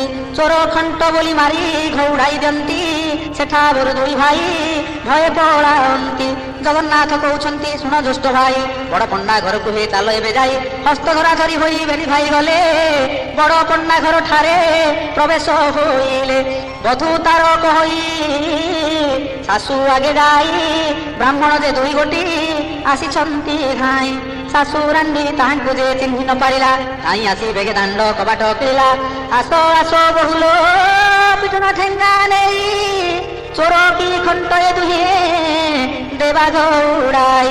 ଏହା ଶୁଣି ଦୁଇ ଭାଇ ତହୁ ପଳାଇଲେ, ସାମବେଦ ଯଜୁର୍ବେଦ ଦୂରେ ଉଚ୍ଚାରିଲେ। ଶୁଣି ଶୁଷ୍କ ତରୁଗଣ ପଲ୍ଲବୀ ଉଠିଲେ, ଭିକ୍ଷୁକ ବ୍ରାହ୍ମଣ ବୋଲି ବ୍ରାହ୍ମଣୀ ଚିହ୍ନିଲେ। ଦୁଇ ଭାଇଙ୍କି ଯେ ତହୁ ଡାକି ବସାଇଲା, ପଦ ମଳୁଖ ମିଶାଇ ସତ୍ତରେ ରାନ୍ଧିଲା। ଅଫିଟା କଦଳୀ ମଞ୍ଜା ଦୁଇ ଖଣ୍ଡ ଆଣି ବେନି ଭାଇ ପକାଇନ ସିଞ୍ଚିଲେ ଏକ ପାଣି। କଂସା ଘେନି ବ୍ରାହ୍ମଣୀ ଯେ ଅନ୍ନ ଆଣିଗଲା, ଅନ୍ନ କି ବାଢ଼ିବ ତାର ହାଣ୍ଡି ଉଭାଇଲା। ଲକ୍ଷ୍ମୀ ଦ୍ରୋହା ପୁରୁଷ ଏ ବୋଲି ନ ଜାଣିଲା, ପାକଶାଳାରୁ ଲେଉଟି ପାଶରେ ମିଳିଲା। ଦୁଇ ଗୋଟି ଭାଇଙ୍କ ହସ୍ତକୁ ଧଇଲା, କଟୁ କଥା କହି ତାଙ୍କୁ ଦାଣ୍ଡରେ ଛାଡ଼ିଲା। ତହୁ ଦୁଇ ଜଣ ଯେ ନିରାଶ ହୋଇଗଲେ, କବିର ସାହିରେ ଦୁହେଁ ଯାଇ ପ୍ରବେଶିଲେ। କ୍ଷୁଧାର୍ଥ ବ୍ରାହ୍ମଣ ବୋଲି କବିର ଜାଣିଲେ, ଖଇ 4-5 ମାଣ ଆଣିବେଗେ ଦେଲେ। ଅନ୍ତର୍ଗତେ ଜାଣିଲେ ଯେ ଦେବୀ କମଳିନୀ, ପବନକୁ ଡାକି ଆଜ୍ଞା ଦେଲେ ସେହି କ୍ଷଣି। ଆରେ ପବନ ତୁହି ତ ବେଗେ ଚଳିଯିବୁ, ଖଇ 4-5 ମାଣ ଉଡ଼ାଇ ନ ନେବୁ। ଆଜ୍ଞା ମାତ୍ରେ ପବନ ଯେ ବେଗେ ଚଳିଗଲା, ପ୍ରଭୁଙ୍କ ଆଗରୁ ଖଇ ଉଡ଼ାଇ ନ ନେଲା। ବଳରାମ କହୁଛନ୍ତି ଶୁଣରେ କହ୍ନାଇ, ପ୍ରାଣ ଗଲାବେଳେ ରାତି କୂଳରୁ କାହିଁ। ପଦ୍ମ ପୋଖରୀକୁ ଚାଲ ଯିବା ବେନି ଭାଇ, ପଦ୍ମ ମୂଳ ଖାଇ ପ୍ରାଣ ବଞ୍ଚାଇବା ତହିଁ। ଫଳ ପୁଷ୍ପ କରି ତହୁଁ ଗୁଡ଼ିଏ ଆଣିବା, ଅଧିକ ମିଳିଲେ କିଛି ସଞ୍ଚିନ ରଖିବା। ଏମନ୍ତ ବିଚାର କରି ଦୁଇ ଭାଇ ଗଲେ, ପଦ୍ମ ପୁଷ୍କରଣୀରେ ଯେ ପ୍ରବେଶ ହୋଇଲେ। ପଦ୍ମ ପୋଖରୀରେ 7 ତାଳ ପାଣି ଥିଲା, ଲକ୍ଷ୍ମୀ ଆଜ୍ଞା ମାତ୍ରେ ସବୁ ପଙ୍କ ହୋଇଗଲା। ଜଗନ୍ନାଥ କହୁଛନ୍ତି କି ବୁଦ୍ଧି କରିବା, ଜଳ ନାହିଁ ଫଳ ଏଠି କାହୁଁ ବା ପାଇବା। ଏହା କହି ପୁଣି ଦୁଇ ଭାଇ ଚଳିଗଲେ, ଯାଉ ଯାଉ ବାଟେକ ଯୋଗିକି ଦେଖିଲେ। ଜଗନ୍ନାଥ କହୁଛନ୍ତି ଶୁଣ ଆୟନାଥ, ତୁମ୍ଭର ଥାଳରୁ ଯେ ଆମ୍ଭଙ୍କୁ ଦିଅ ଭାତ। ସତ୍ୟାନନ୍ଦ ବୋଲେ ରାମ କୃଷ୍ଣ ମୁଖ ଚାହିଁ, ଲକ୍ଷ୍ମୀ ଦ୍ରୋହୀ ହୋଇଅଛ ତୁମ୍ଭେ ଦୁଇ ଭାଇ। ଦୁଧ ଅନ୍ନରେ ଯେ ମୋର ଥାଳ ପୁରିଥିଲା, ତୁମ୍ଭେ ମାଗନ୍ତେନ ଅନ୍ନ ଶୂନ୍ୟ ହୋଇଗଲା। ଅନ୍ନ ଜଳ ନ ମିଳିବ ତୁମ୍ଭଙ୍କୁ ଯେ କାହିଁ, ସମୁଦ୍ର କୂଳକୁ ବେଗେ ଯାଅ ଦୁଇ ଭାଇ। ମୁହିଁ ଯାଇଥିଲି ମୋତେ ଅନ୍ନ ଥିଲେ ଦେଇ, ଖାଇଲେ ବୋହିଲେ ସେହି ଅନ୍ନ ନ ସରଇ। ଏହି ରୂପେ ସତ୍ୟାନନ୍ଦ ବାଟ କହିଦେଲେ, ଯିବେ ବୋଲି ଦୁଇ ଭାଇ କମର ବାନ୍ଧିଲେ। ହଟି କମଳିନୀ ତହୁଁ ହଟ ଭିଆଇଲେ, ସୂର୍ଯ୍ୟଙ୍କୁ ରାଇଣ ଦେବୀ ବେଗେ ଆଜ୍ଞା ଦେଲେ। ଅତି ଶୀଘ୍ର ଟାଣ ଖରା କର ତୁମ୍ଭେ ଯାଇ, ବାଲି ମାଟି ତାତୁ ବେଗେ ଡହ ଡହ ହୋଇ। ତାତିବ ଖରାରେ ଜନ୍ମେ ଭାଜିବାର ବାଲି, ବାଦେ ମାତ୍ର ତହି କେହି ନ ପାରିବେ ଚାଲି। ଜଗନ୍ନାଥ କହୁଛନ୍ତି ଶୁଣ ଦୁଷ୍ଟ ଭାଇ, କେତେ ବଡ଼ ଖରାରେ ମୁଁ ଚାଲି ନ ପାରଇ। ବେଗେ ବେଗେ ହୋଇ ତୁମ୍ଭେ ଯାଉଅଛ ଧାଇଁ, ବୁଝି ଦିଶୁ ନାହିଁ ଏବେ କିସ କରିବାଇଁ। ଶୁଣି ନ ଶୁଣିଲା ପରି ବଳଦେବ ଗଲେ, କମଳାଙ୍କ ସିଂହ ଦ୍ୱାରେ ପ୍ରବେଶ ହୋଇଲେ। ସିଂହ ଦ୍ୱାରେ ପ୍ରବେଶିଣ ଡାକିଲେ କଜହୁଁ, ଡାକ ଶୁଣି ଦାସୀ ମାନେ ହୋଇଲେ କତହୁଁ। କେଉଁ ଦାସୀ କହୁଅଛି ଶୁଣ ଆଗ ସହି, ଏପରି କାଙ୍ଗାଳ ମୁଁ ଯେ କାହିଁ ଦେଖି ନାହିଁ। ଏପରି ମୋଟା ହୋଇନ ଗୋଟାଏ ଏକ ଥିଲା, ଆମ୍ଭ ଠାକୁରାଣୀକି ଯେ ଘରୁ ତୋଡ଼ି ଦେଲା। ଏହି ରୂପେ ଦାସୀ ମାନେ କୁହା କହିଲେ, ବେକରେ ହାତ ଦେଇଣ ଦାଣ୍ଡରେ ଛାଡ଼ିଲେ। ବଳରାମ ପ୍ରଭୁ ତହୁଁ ଲେଉଟି ରହିଲେ, ଜଗନ୍ନାଥ ଠାକୁରଙ୍କୁ ବାଟରେ ଦେଖିଲେ। ବଳରାମ କହୁଛନ୍ତି ଶୁଣରେ କହ୍ନାଇ, ଦାସୀ ମାନେ ଆସି ମୋତେ ଦେଲେ ଘଉଡ଼ାଇ। ଜଗନ୍ନାଥ କହୁଛନ୍ତି କି ବୁଦ୍ଧି କରିବା, କେମନ୍ତ ପ୍ରକାରେ ଆମେ ଜୀବନ ଧରିବା। ଆଉ ଥରେ ଚାଲ ବେନି ଭାଇ ଫେରିଯିବା, ବିନୟ କରି ଅନ୍ନ ଦାସୀଙ୍କୁ ମାଗିବା। ବଳରାମ କହୁଛନ୍ତି ପଛେ ଆମ୍ଭେ ଥିବୁ, ଆଗରେ ଥାଇ ଅନ୍ନ ତୁହି ଯେ ମାଗିବୁ। ଏତେ କହି ସିଂହ ଦ୍ୱାରେ ପ୍ରଭୁ ବିଜେ କଲେ, ମନ୍ଦିର ଶୋଭା ଦେଖିନ ଆଶ୍ଚର୍ଯ୍ୟ ହୋଇଲେ। ବଳରାମ କହିଲେ ଯେ ଶୁଣରେ କହ୍ନାଇ, ପଞ୍ଚମ ସ୍ୱରରେ ଆଗ ବେଦ ପଢ଼ ତୁହି। ଜଗନ୍ନାଥ ପ୍ରଭୁ ଯେଉଁ ଏମନ୍ତ ଶୁଣିଲେ, ଓଙ୍କାର ଶବଦ କରି ବେଦ ଧ୍ୱନି କଲେ। ଋକ୍ସାମ ଯଦୁ ଅଥର୍ବ ଯେ ତାରି ବେଦ, ବ୍ରହ୍ମାଣ୍ଡ ପୁରି ଉଠିଲା ଗହ ଗହ ନାଦ। ପଲଙ୍କ ଉପରେ ଯେ କମଳା ଶୋଇଥିଲେ, ନିସ୍ତରିଲି ନିସ୍ତରିଲି ବୋଲି ନ ବୋଇଲେ। କୋଟି କୋଟି ଜନ୍ମର ପାତକ ହେଲା କ୍ଷୟ, ମୋର ଘରେ ବିଜୟ କଲେ ପ୍ରଭୁ ଦେବ ରାୟ। ପଚାର ପଚାର ଦାସୀ ପଚାରଲ ଯାଇ, କିସ ମାଗୁଛନ୍ତି ସେ ବ୍ରାହ୍ମଣ ବେଲେ ଭାଇ। ଚାଲି ଯାଇ ମଧୁଶୂଲି ତାଙ୍କୁ ପଚାରିଲେ, କି ମାଗୁଛ ପଣ୍ଡା ମାନେ କହ ତୁମ୍ଭେ ଭଲେ। ଜଗନ୍ନାଥ କହୁଛନ୍ତି ଦାସୀ ମୁଖ ଚାହିଁ, ଅନ୍ନ ଭଣ୍ଡା ଏକ ତୁମ୍ଭେ ପାରିବ କି ଦେଇ। ଏମନ୍ତ ଶୁଣିନ ଦାସୀ ମାନେ ଚଳିଗଲେ, ଲକ୍ଷ୍ମୀ ଠାକୁରାଣୀ ଆଗେ ବେଗେ ସେ ବୋଇଲେ। ଦାସୀଙ୍କ ମୁଖରୁ ଯେ ଏମନ୍ତ ବାକ୍ୟ ଶୁଣି ମନେ ବିଚାର କରନ୍ତି ଲକ୍ଷ୍ମୀ ଠାକୁରାଣୀ। ଏକଥା ଅରଜି ଅଛି ଚଣ୍ଡାଳୁଣୀ ମୁହିଁ, ଏବେ ଦାସୀ ମାନେ लो ପଚାର ବେଗେ ଯାଇ। ବ୍ରାହ୍ମଣ ହୋଇ ମୋ ଘରେ କି ରୂପେ ଖାଇବେ, ଚଣ୍ଡାଳୁଣୀ ଅନ୍ନ ଖାଇ ଅପବାଦ ନେବେ। ଏ ମୋହର ଦ୍ରବ୍ୟ ତାଙ୍କୁ ଛୁଇଁ ନ ଯୋଗାଇ, ଜାଣୁ ଜାଣୁ ମୁତେ ମନ୍ତ ପ୍ରକାରେ ଦେବଇଁ। ଠାକୁରାଣୀ ସମୀପରୁ ଦାସୀମାନେ ଗଲେ। ବ୍ରାହ୍ମଣଙ୍କ ଆଗେ ଯାଇ ଏମନ୍ତ କହିଲେ। ଦାସୀଙ୍କ ମୁଖରୁ ଯେ ଏମନ୍ତ ବାକ୍ୟ ଶୁଣି ସୁଦାତୁର ହୋଇନ କହନ୍ତି ହଳ ପାଣି ନୂଆ ହାଣ୍ଡି ନୂଆ ସଞ୍ଚା ଦେଇକି ପାରିବୁ ଏମନ୍ତ କହିଲେ ଆମ୍ଭେ ମାନେ ଯେ ଖାଇବୁ। ଦାସୀମାନେ କହନ୍ତି ଲକ୍ଷ୍ମୀଙ୍କ ଆଗେ ଯାଇ ହାତେ ରାନ୍ଧି ଭୋଜନ କରିବେ ଦୁଇ ଭାଇ। ଏହା ଶୁଣି ମହାଲକ୍ଷ୍ମୀ ସନ୍ତୋଷ ହୋଇଲେ। ଦାସୀଙ୍କ ହାତରେ ହାଣ୍ଡି ରସ ଗୋଟି ଦେଲେ। ଚାଉଳ କୋଟିଏ ନେଇ ଛାମୁରେ ରଖିଲେ। ଲେଉଟିଆ ଶାଗ ନେଇ ପୁଳାଏ କରିଲେ। ଆଳୁ ସାରୁ କଦଳୀ ଦେ ବଡ଼ି ବାଇଗଣ ଦୁଧ ଦହି ଛେନା ଦେ ଶର୍କରା ଦେଲେ ପୁଣ। ଏବେ ଯେତେ ଇଚ୍ଛା ସେତେ ଭୁଞ୍ଜ ହେ ବୋଇଲେ। ଗୃହେ ମହାଲକ୍ଷ୍ମୀ ଥାଇ ବିଚାର ଯେ କଲେ ହାତେ ରାନ୍ଧି ନ ଭୁଞ୍ଜିବେ ଯଦି ଦୁଇ ଭାଇ ନାରୀଙ୍କୁ ପୁରୁଷ ଆଉ ଲୋଡ଼ିବେ କି ପାଇଁ। ଲକ୍ଷ୍ମୀ ଦେବୀ କାଷ୍ଠ ଖଣ୍ଡେ ହାତରେ ହୋଇଲେ। ଅଗ୍ନି ସ୍ତମ୍ଭନ ମନ୍ତ୍ରକୁ ଦେବୀ ପାଠ କଲେ। କଦାପି ଅଗ୍ନି ଦେବତା ତେଜ ନ ହୋଇବ ହାଣ୍ଡି ନ ତାତିବ ଆଉ ପାଣି ନ ତାତିବ। ଯେତେ କାଠ ଜଳୁଥିବ ଭସ୍ମ ହୋଇଯିବ କୁହୁଳି ପରିଣତ ଧୂଆଁ ହେଉଥିବ। ଏମନ୍ତ ବୋଲିନ ଯେ କମଳା ଆଜ୍ଞା ଦେଲେ ସେହି ପ୍ରକାର ଅଗ୍ନି ଦେବତା ଯେ ଗଲେ। ସବୁ କାଠ ଯାକ ତ ହିଁ ଅଙ୍ଗାର ହୋଇଲା। ତେବେ ସୁଦ୍ଧା ଯେ କିଞ୍ଚିତେ ପାଣି ନ ତାତିଲା। ହଟି କମଳିନୀ ହଟ ଭିଆଇଲେ ଯେଣୁ ହାଣ୍ଡି ତଳେ କଳା ଟିକେ ନ ପଡ଼ିଲା ତେଣୁ ସୁଗନ୍ଧ ତୈଳ ଦେବୀ ଦେଲେ ପଠିଆଇ। ଦାସୀମାନେ କହୁଛନ୍ତି ବ୍ରାହ୍ମଣଙ୍କୁ ଚାହିଁ ପାକ ଶୁଦ୍ଧ ହେଲା କି ହେ ନହେଲା ବସାଇ ତୈଳ ଲଗାଇ ସ୍ନାନ କରବେ गे ଯାଇ।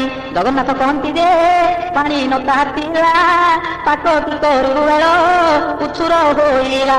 ବଳରାମ କହୁଛନ୍ତି ଶୁଣରେ କହ୍ନାଇ ଅନ୍ନ ହୋଇଲା କି ନାହିଁ କହଲେ ତୁହି।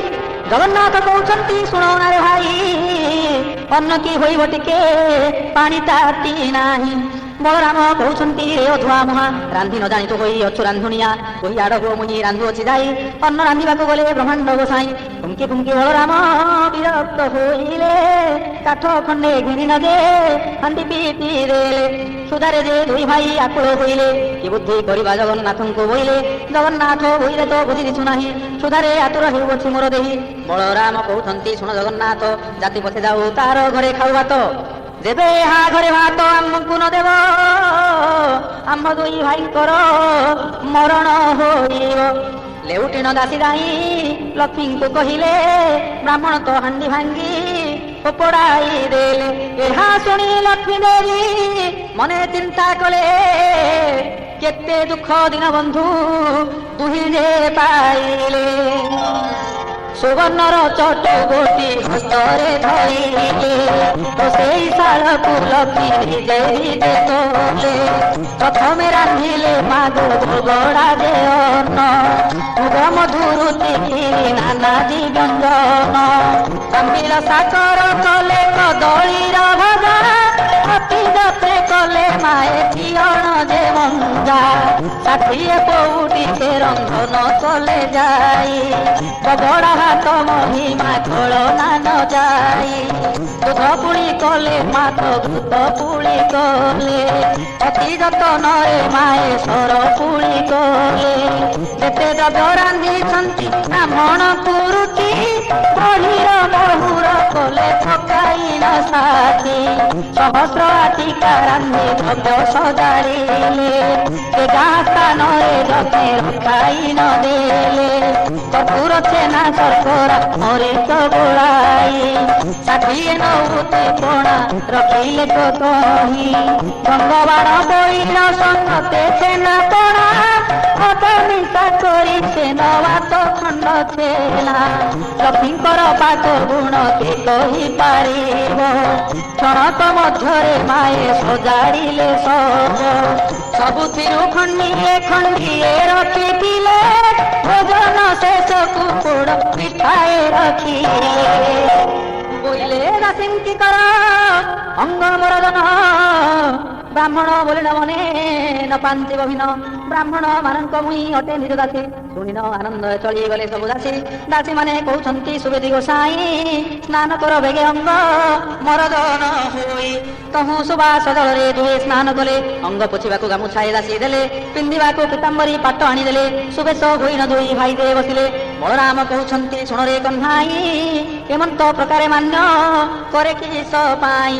ଏହା ଘରେ ପୁରୁଷ ତ ଜଣେ ଦିଶୁନାହିଁ ଶୁଳି ଦେବା ପ୍ରାୟ ବିଚାର ଦିଶୋଇ। ଚାଲ ଏବେ ପଳାଇନ ଏଇଠାରୁ ଯିବା। ଜଣକ ମଧ୍ୟରେ ଆଉ ପ୍ରାଣ ନ ପାଇବା। ଜଗନ୍ନାଥ କହୁଛନ୍ତି ଜ୍ୟେଷ୍ଠ ଭାଇ ଶୁଣ, ଏ ଘରର କର୍ତ୍ତା ଶୋଇବ ଆପଣ। ବଳରାମ କହୁଛନ୍ତି ଶୁଣରେ କହ୍ନାଇ, ଏମନ୍ତ କହିବା ତୋର ଉଚିତ ନୁହଁ। ଗୃହ ପରିଷ୍କାର ଦେବୀ ସ୍ୱହସ୍ତରେ କଲେ, ଗନ୍ଧ ଯେ ଚନ୍ଦନ ମାଏ ଛଡ଼ା ପକାଇଲେ। ସୁବର୍ଣ୍ଣର ଥାଳି ସୁବର୍ଣ୍ଣର ଗିନା ଝରି, ହାତ ଧୁଆ ପାଦ ଧୁଆ ସୁସଜ୍ଜିତ କରି, ମଣ ହିଁ କରିବା ବିଧି ଦେବନ୍ତ ଭିଆଣ। ସୁବର୍ଣ୍ଣର ପୀଡ଼ାତ ହିଁ କଲେ ଏକ ନିର୍ମାଣ। ମହାଲକ୍ଷ୍ମୀ କହୁଛନ୍ତି ରାଶି ମୁଖ ଚାହିଁ, ବେଗ କରି ପ୍ରଭୁଙ୍କୁ ଲୋ ଘେନିଆ ସଜାଇ। ଏହା ଶୁଣି ଦାସୀମାନେ ବେଗେ ଚଳିଗଲେ। ବ୍ରାହ୍ମଣଙ୍କ ପାଶେ ଯାଇ ପ୍ରବେଶ ହୋଇଲେ। ବିନୟରେ କହୁଛନ୍ତି ବ୍ରାହ୍ମଣ ଗୋସାଇଁ, ଭୋଜନ କରିବ ଚାଲ ସ୍ଥାନ ଅଛି ହୋଇ। ବଳରାମ କହୁଛନ୍ତି ଶୁଣରେ କହ୍ନାଇ, ନାରୀ ଏ ଜଣେ ପୁରୁଷ କେହି ଏଠି ନାହିଁ। ଭିତରକୁ ଯିବା ଆମ୍ଭେ ଉଚିତ ନୁହଁ। ପତ୍ର ଦୁଇ ଖଣ୍ଡ ତୁମ୍ଭେ ଆଣ ବେଗେ ଯାଇ। ଜଗନ୍ନାଥ କହୁଛନ୍ତି ଶୁଣ ଭାଇ ତୁମ୍ଭେ, ଏ ଘରର କର୍ତ୍ତା ହୋଇବା ଯେ ଆମ୍ଭେ। କିମ୍ପା ତୁମ୍ଭେ ଭୟ କରୁ ଅଛ ଜ୍ୟେଷ୍ଠ ଭାଇ, ଦାତା ଦେଉଅଛି ଆମ୍ଭେ ଛାଡ଼ିବା କି ପାଇଁ। ଭୟେ ବଳରାମ ସେଠା ବରୁଣ ଉଠନ୍ତି, ହସ୍ତ ଧରି ଘେନି ଗଲେ କମଳାଙ୍କ ପତି। ଭାବ ସଂସାରେ ଯେ ବଳରାମ ନ ବସନ୍ତି, ହସ୍ତ ଧରି ବସାଇଲେ ଦେବଶ୍ରୀପତି। କମଳିନୀ କହୁଛନ୍ତି ତୁଳସୀ ବ୍ରାହ୍ମଣୀ, ଦେଢ଼ଶୁର ମୋର ଯେ ଅଟନ୍ତି ହଳ ପାଣି। ତାହାଙ୍କୁ କେମନ୍ତେ ଅନ୍ନ ମୁହିଁ ଦେବି ନେଇ, ଭିତରେ ଖାଇ ମୁଁ ଯେ ଦେବଇଁ ବଢ଼ାଇ। ବଡ଼ ସାନ ବୋଲି ଆଗେ ପଚାରି ବୁଝାଇ, ବଡ଼ ଠାରେ ଆଗେ ଅନ୍ନ ପରସିବୁ ନେଇ। ଅନ୍ନ ଥାଳି ଘେନି ବେଗେ ବ୍ରାହ୍ମଣୀ ଅଇଲା, ବଡ଼ ସାନ କେଉଁ ପଣ୍ଡା ବୋଲି ପଚାରିଲା। ବଳରାମ ବୋଲୁଛନ୍ତି ହୋଇଲୁ କି କାଣି, ବଡ଼ ସାନ କିଏ ତୋତେ ନଦୀ ସହି ପୁଣି। ଆମ୍ଭେ ବଡ଼ ବୋଲି ନ ଯେ ବଳରାମ କହି, ବ୍ରାହ୍ମଣୀ ଭୋଇଲେ କୋପ କଲ କି ଗୋସାଇଁ। ପ୍ରଥମ ଥାଳିରେ ଅନ୍ନ ବଳରାମେ ଦେଲା, ଭିତରକୁ ଆଉ ଅନ୍ନ ଆଣିବାକୁ ଗଲା। ଆଉ ଏକ ଥାଳି ଅନ୍ନ ଆଣିବା ବେଳକୁ ଚାରି ଗ୍ରାସ ନାଇଲେ ବଳରାମ ତାକୁ। ଅନ୍ନ ଥାଳି ଘେନି କରି ବ୍ରାହ୍ମଣୀ ଅଇଲା, ଏ ପଣ୍ଡାଙ୍କ ଅନ୍ନ ଯାକ କିଏ ଘେନିଗଲା। ବଳରାମ ବୋଇଲେ କ୍ଷୁଧାର୍ଥ ହୋଇଲୁ, ଆଗ କରି ଚାରି ଗ୍ରାସ ବେଗେ ଖାଇଦେଲୁ। ହସିଲା ବ୍ରାହ୍ମଣୀ ଦୁଇ ଭାଇଙ୍କୁ ନାହିଁ, କୁଟୁମ୍ବ ମାରିବା ପ୍ରାୟ ଦିଶୁଛ ଗୋସାଇଁ।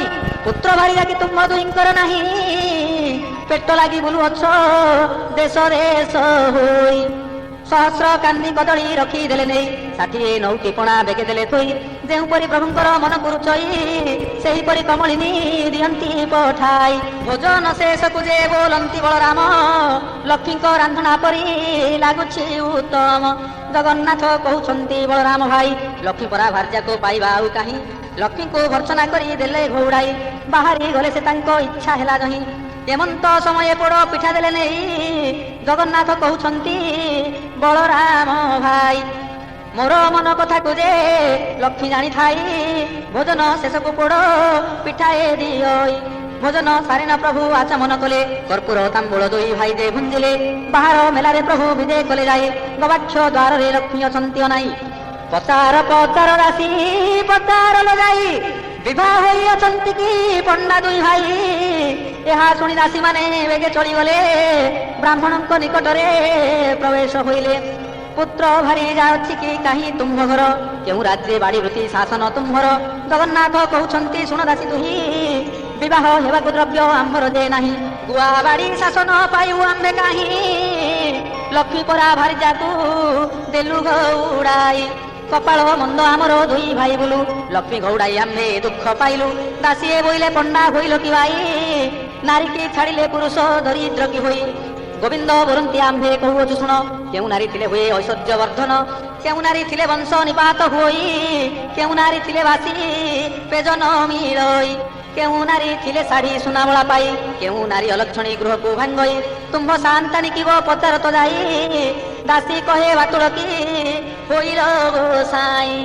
ସୁଧା ଲାଗୁଥିଲା ଏବେ ଭାତ ଯେ ଖାଇଲ, ଆମ୍ଭ ସାନ୍ତାଣୀକୁ ଯେ ପଚାର ବୋଇଲ। ବଳରାମ ବୋଇଲେ ମୋର ପିଲା ଭାଇ, ତୁମ୍ଭ ସାନ୍ତାଣୀ ଆଗେ ଜଣାଇବ ନାହିଁ।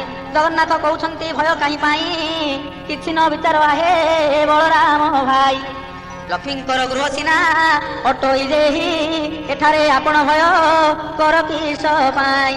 ବଳରାମ ବୋଲୁଛନ୍ତି ବାବୁ ଚକ୍ରଧର, ତୁମ୍ଭେ ଯାଇ ହସ୍ତଧର ମହାଲକ୍ଷ୍ମୀଙ୍କର।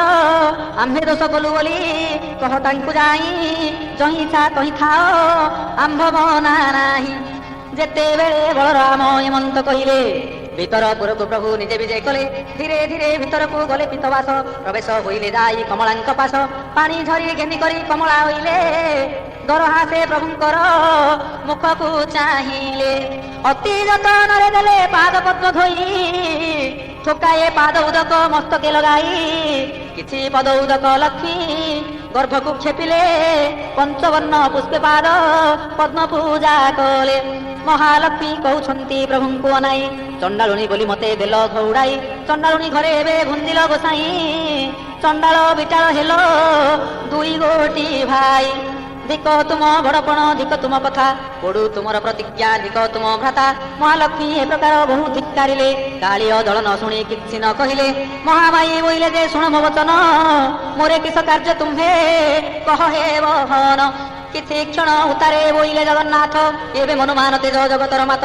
ଅକାରଣେ ଏତେ କଥା କହ ପ୍ରାଣ ସହି, ଆମ୍ଭର ପ୍ରାର୍ଥନା ଏହି ସଙ୍ଗେ ଯିବା ପାଇଁ। ବଡ଼ ହେଲେ କିସ ହେଲା ଗର୍ଭ ଗନ୍ଧିଲ, ରବି ତଳେ ସବୁ ଯୁଗେ ଯଶ ରଖିଗଲ। ତୁମ୍ଭ ଯୋଗେ ଆମ୍ଭେ କଷ୍ଟ ପାଇଲୁ ବହୁତ, ଆମ୍ଭେ ଭିକ୍ଷା ମାଗିବାର ଜାଣିଲେ ଜଗତ। ତୁମ୍ଭ ଯଶ କୀର୍ତ୍ତି ଏବେ ଜଗତେ ରହିଲା, ଆମ୍ଭଙ୍କୁ ଅନ୍ନ ଦେବାର ଜଗତେ ଶୁଣିଲା। ଗୁରୁବାର ଦିନ ଯେ ପୁରାଣ ଶୁଣିବ, ଜନ୍ମ ଜନ୍ମାନ୍ତରେ ପାପ ତାର କ୍ଷୟ ଯିବ। ଲକ୍ଷ୍ମୀ ପୂଜା ଦିନ ଏହା ଜେନାରେ ଗାଇବ, ଇହ ଜନ୍ମେ ପତିବ୍ରତା ବୈକୁଣ୍ଠକୁ ଯିବ। ଯଦ୍ୟପି କେହି ନାରୀକୁ ମୁଖେ ବୁଝାଇବ, ତାହାର ସୁକୃତ ଆଉ କେ କହିପାରିବ। ଏତେ କହି ଗୋବିନ୍ଦ ଧରିଲେ ଲକ୍ଷ୍ମୀ ହସ୍ତ, ଜଗତ୍ମାତ ବୋଇଲେ ତୁମ୍ଭେ କର ଏବେ ସତ୍ୟ। ଚଣ୍ଡାଳୁ ବ୍ରାହ୍ମଣ ଯାଏ ଖୁଆଖୋଇ ହେବେ, ସମସ୍ତେ ଖାଇନ ହସ୍ତ ଜଳେ ନ ଧୋଇବେ। ହାଡ଼ିର ହସ୍ତ ବ୍ରାହ୍ମଣେ ଛଡ଼ାଇ ଖାଇବେ, ବ୍ରାହ୍ମଣେ ଖାଇନ ହସ୍ତ ମୁଣ୍ଡରେ ପୋଛିବେ। ଅନ୍ନ ଖାଇ ସର୍ବେ ମୁଣ୍ଡେ ପୋଛୁଥିବେ ହସ୍ତ, ତେବେ ବଡ଼ ଦେଉଳକୁ ଯିବି ଜଗନ୍ନାଥ। ହେଉ ହେଉ ବୋଲି ଆଜ୍ଞା ଦେଲେ ମହାବାହୁ, ଯୁଗେ ଯୁଗେ ଲକ୍ଷ୍ମୀଙ୍କ ତୁମ୍ଭର ଯଶ ରହୁ। ଲକ୍ଷ୍ମୀଙ୍କ ହସ୍ତ ଧରିଣ ଜଗନ୍ନାଥ ନେଲେ, ବଡ଼ ଦେଉଳକୁ ପ୍ରଭୁ ବିଜେ କରିଗଲେ। ଲକ୍ଷେ ଚନ୍ଦ୍ର ଉଦିଆ ଯେ ଛାମୁରେ ଜଳଇ, ଦେଉଳକୁ ବିଜେ କଲେ ବ୍ରହ୍ମାଣ୍ଡ ଗୋସାଇଁ। ଇନ୍ଦ୍ର ଡାକୁଛନ୍ତି ଦେବ ମଣିମା ମଣିମା, ବ୍ରହ୍ମା ଡାକୁଛନ୍ତି ଦେବ ଗୁହାରି ଶୁଣିମା। ବରୁଣ କୁବେର ଯେ ହସ୍ତରେ ବେତ ଧରି, ନୃତ୍ୟ କରୁଥିଲେ ତହିଁ ସ୍ୱର୍ଗ ଅପସରି। ବ୍ରହ୍ମା ଯେ ମେନକା ଦି ଆଉ ଚିତ୍ରଲେଖା, ତୁଳସୀ ମାଳତୀ ଆଉ ଅନ୍ୟାନ୍ୟ ରସିକା। ଚଞ୍ଚଳା ଯେ ମଦାଳସୀ ଆବର ସୁଶୀଳା, ନୃତ୍ୟ ଆରମ୍ଭନ୍ତି ହୃଷ୍ଟ ହୋଇ ସେ ଅବଳା। ବଳରାମ କହୁଛନ୍ତି ଶୁଣରେ କହ୍ନାଇ, ଘରକୁ ଘରଣୀ ସିନା ସୁନ୍ଦର ଦିଶଇ। ଯେତେବେଳେ ଦାଣ୍ଡେ ଯାଉଥିଲୁ ଦୁଇ ଭାଇ, ଚୋର ଖଣ୍ଟ ବୋଲି ଦେଉଥିଲେ ଘଉଡ଼ାଇ। ଆହୁରି କଥାଏ ଶୁଣ ଜଗନ୍ନାଥ ଭାଇ, ଲକ୍ଷ୍ମୀ ଏତେ ବଡ଼ ବୋଲି କେବେ ଜାଣିଲଇ। ଲକ୍ଷ୍ମୀ ଦେବୀ ବିଜେ କଲେ ତାଙ୍କ ଦେଉଳକୁ, ଦୁଇ ଭାଇ ବିଜେ କଲେ ବଡ଼ ଦେଉଳକୁ। ଦାସୀ ପରିବାରୀ ଆଦି କରି ଯେତେ ଥିଲେ, ଲକ୍ଷ୍ମୀ ଆସିବାରୁ ସେ ସମସ୍ତ ଯେ ହୋଇଲେ। ଲକ୍ଷ୍ମୀଙ୍କୁ ପାଇଣ ଦେବ ଗୋବିନ୍ଦ ଆନନ୍ଦ, ସଂସାରରେ ସେହି ମତେ କଲେ ମୁକୁନ୍ଦ। ଶୁଣିଲେ ନାରଦ ଏହି ପୁରାତନ ଆଖ୍ୟା, ରାହାଗ ପ୍ରସନ୍ନେ ପ୍ରଭୁ ମାଗିଲେ ଯେ ଭିକ୍ଷା। ତାର ଚଣ୍ଡାଳୁଣୀ ଐଶ୍ୱର୍ଯ୍ୟ ଭୋଗ କଲା, ଲକ୍ଷ୍ମୀଙ୍କର ସୁଦୟାରେ ହେମନ୍ତ ହୋଇଲା। ଏ ପୁରାଣ ପଢ଼ିଲେ ଯେ ସର୍ବସିଦ୍ଧି ହୁଏ, ସୂର୍ଯ୍ୟୋଦୟ ତମ ସମ ପାପ କ୍ଷୟ ଯାଏ। ଏ ପୁରାଣ ଯେଉଁମାନେ ପଢ଼ନ୍ତି ଶୁଣନ୍ତି, ଲକ୍ଷ କୋଟି ଗୋଦାନର ଫଳ ସେ ଲହନ୍ତି। ଏ ପୁରାଣ ଅଟଇ ଯେ ମୁକ୍ତିର ପଥ, ଏହା ଫଳ କଥନରେ କେହେବ ସମର୍ଥ। ଲକ୍ଷ୍ମୀଙ୍କ ପୁରାଣ ଏହୁ ସମ୍ପୂର୍ଣ୍ଣ ହୋଇଲା, ଭାବେ ବଳରାମ ଦାସ ଗୀତରେ କହିଲା। ଇତି ଶ୍ରୀ ଲକ୍ଷ୍ମୀ ପୁରାଣ ସମ୍ପୂର୍ଣ୍ଣ।